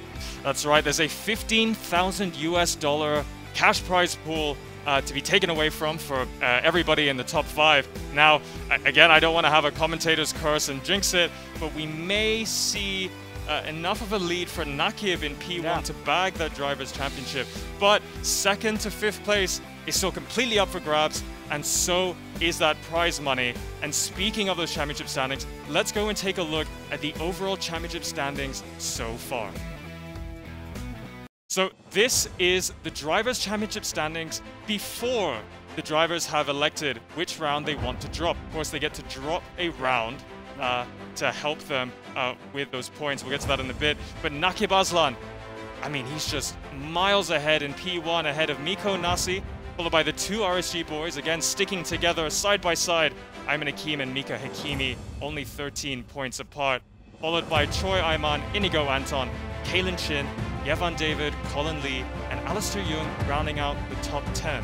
But up next, Alex, walk us through what's happening here. So after the drop points, because before drop points, that's it, Nakib Aslan's won championship. But now, when you look at after the drop points, you know, there's a lot of points on offer. It's almost like over 100 points on offer. Nakib Aslan still looks like he's going to take that win. He's going to take the championship. He's heavy favorite now, but it's not over just yet. Miko Nasi still theoretically can catch him, so can Ayman Hakim, but it's really down to those 3 drivers at the moment. Further back though, Mika Hakimi and Inigo Anton 4th and 5th. They are out of the championship fight, but you know, I tell you what, that fight for second position actually between Miko Nasri, Ayman Hakim, Mika Hakimi and Inigo Anton and Troy Ayman will be very close, I feel. The others are still also close enough to finish second, to be honest, but I think they're just a little bit too far back. That's right, the driver's down towards the tail end of the top 7, still able to grab that $4,000 cash prize. Let's go and take a look at the team championship standings. So in P1, the usual suspects, Stratos Motorsports, once again trading places with Team RSG, who are now relegated to 2nd place, followed by Safehouse in 3rd, Scuderia Stratos in 4th, GT Radial, Black Wolf Racing, Wolf Virtual Racing Team, ERGP, I1 Racing, and EGG Network. So Alex, up next, the infamous Bathurst circuit. I mean, we were saying a lot of accidents are likely to happen. We might have the damage turned down a little bit. We'll see. It's down to the race director, which is you. How do drivers prepare themselves mentally, especially when they know that there's double points at stake here? You could literally win the championship just by winning next week. Yeah. So they just got to push it like any other weekend. They got to prepare properly. But the key is preparation. You need to know what strategy you're going to go. You need to know what the tire wear is going to be and try out the different strategies. You can't just pound round and just drive without thinking about stuff. If you do that, you're never going to win a championship. So obviously the Stratos boys, great weekend for them, all of them. Good job by them. You know, they're going to be heavy favorites to take the championship. And it's really up to Safehouse and RSG to really raise their game. That's right, you're saying strategy is super important, but I think for next week in particular, it's qualifying. It's all about qualifying, because if you hold the lead, I mean, correct me if I'm wrong, do you think overtaking is possible? It's more important than it is in Road America for sure, but you can overtake. There are 2 reasonably long straights, and don't forget we have DRS.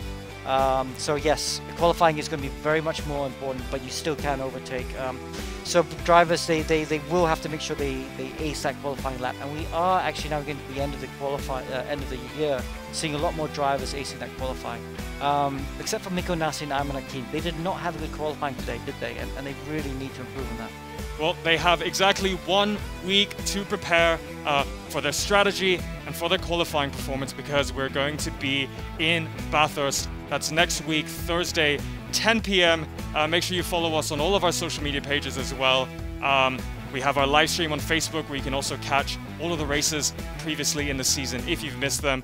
Everybody, please don't forget to stay home, stay safe, wear your mask just like us. We're probably going to be wearing them next week as well. But that's all we have time for tonight, folks. We'll see you on our social media pages. My special thanks to Alex, to Amir in our commentary box, to Des in our commentary box, and we'll see you all next week. Goodbye.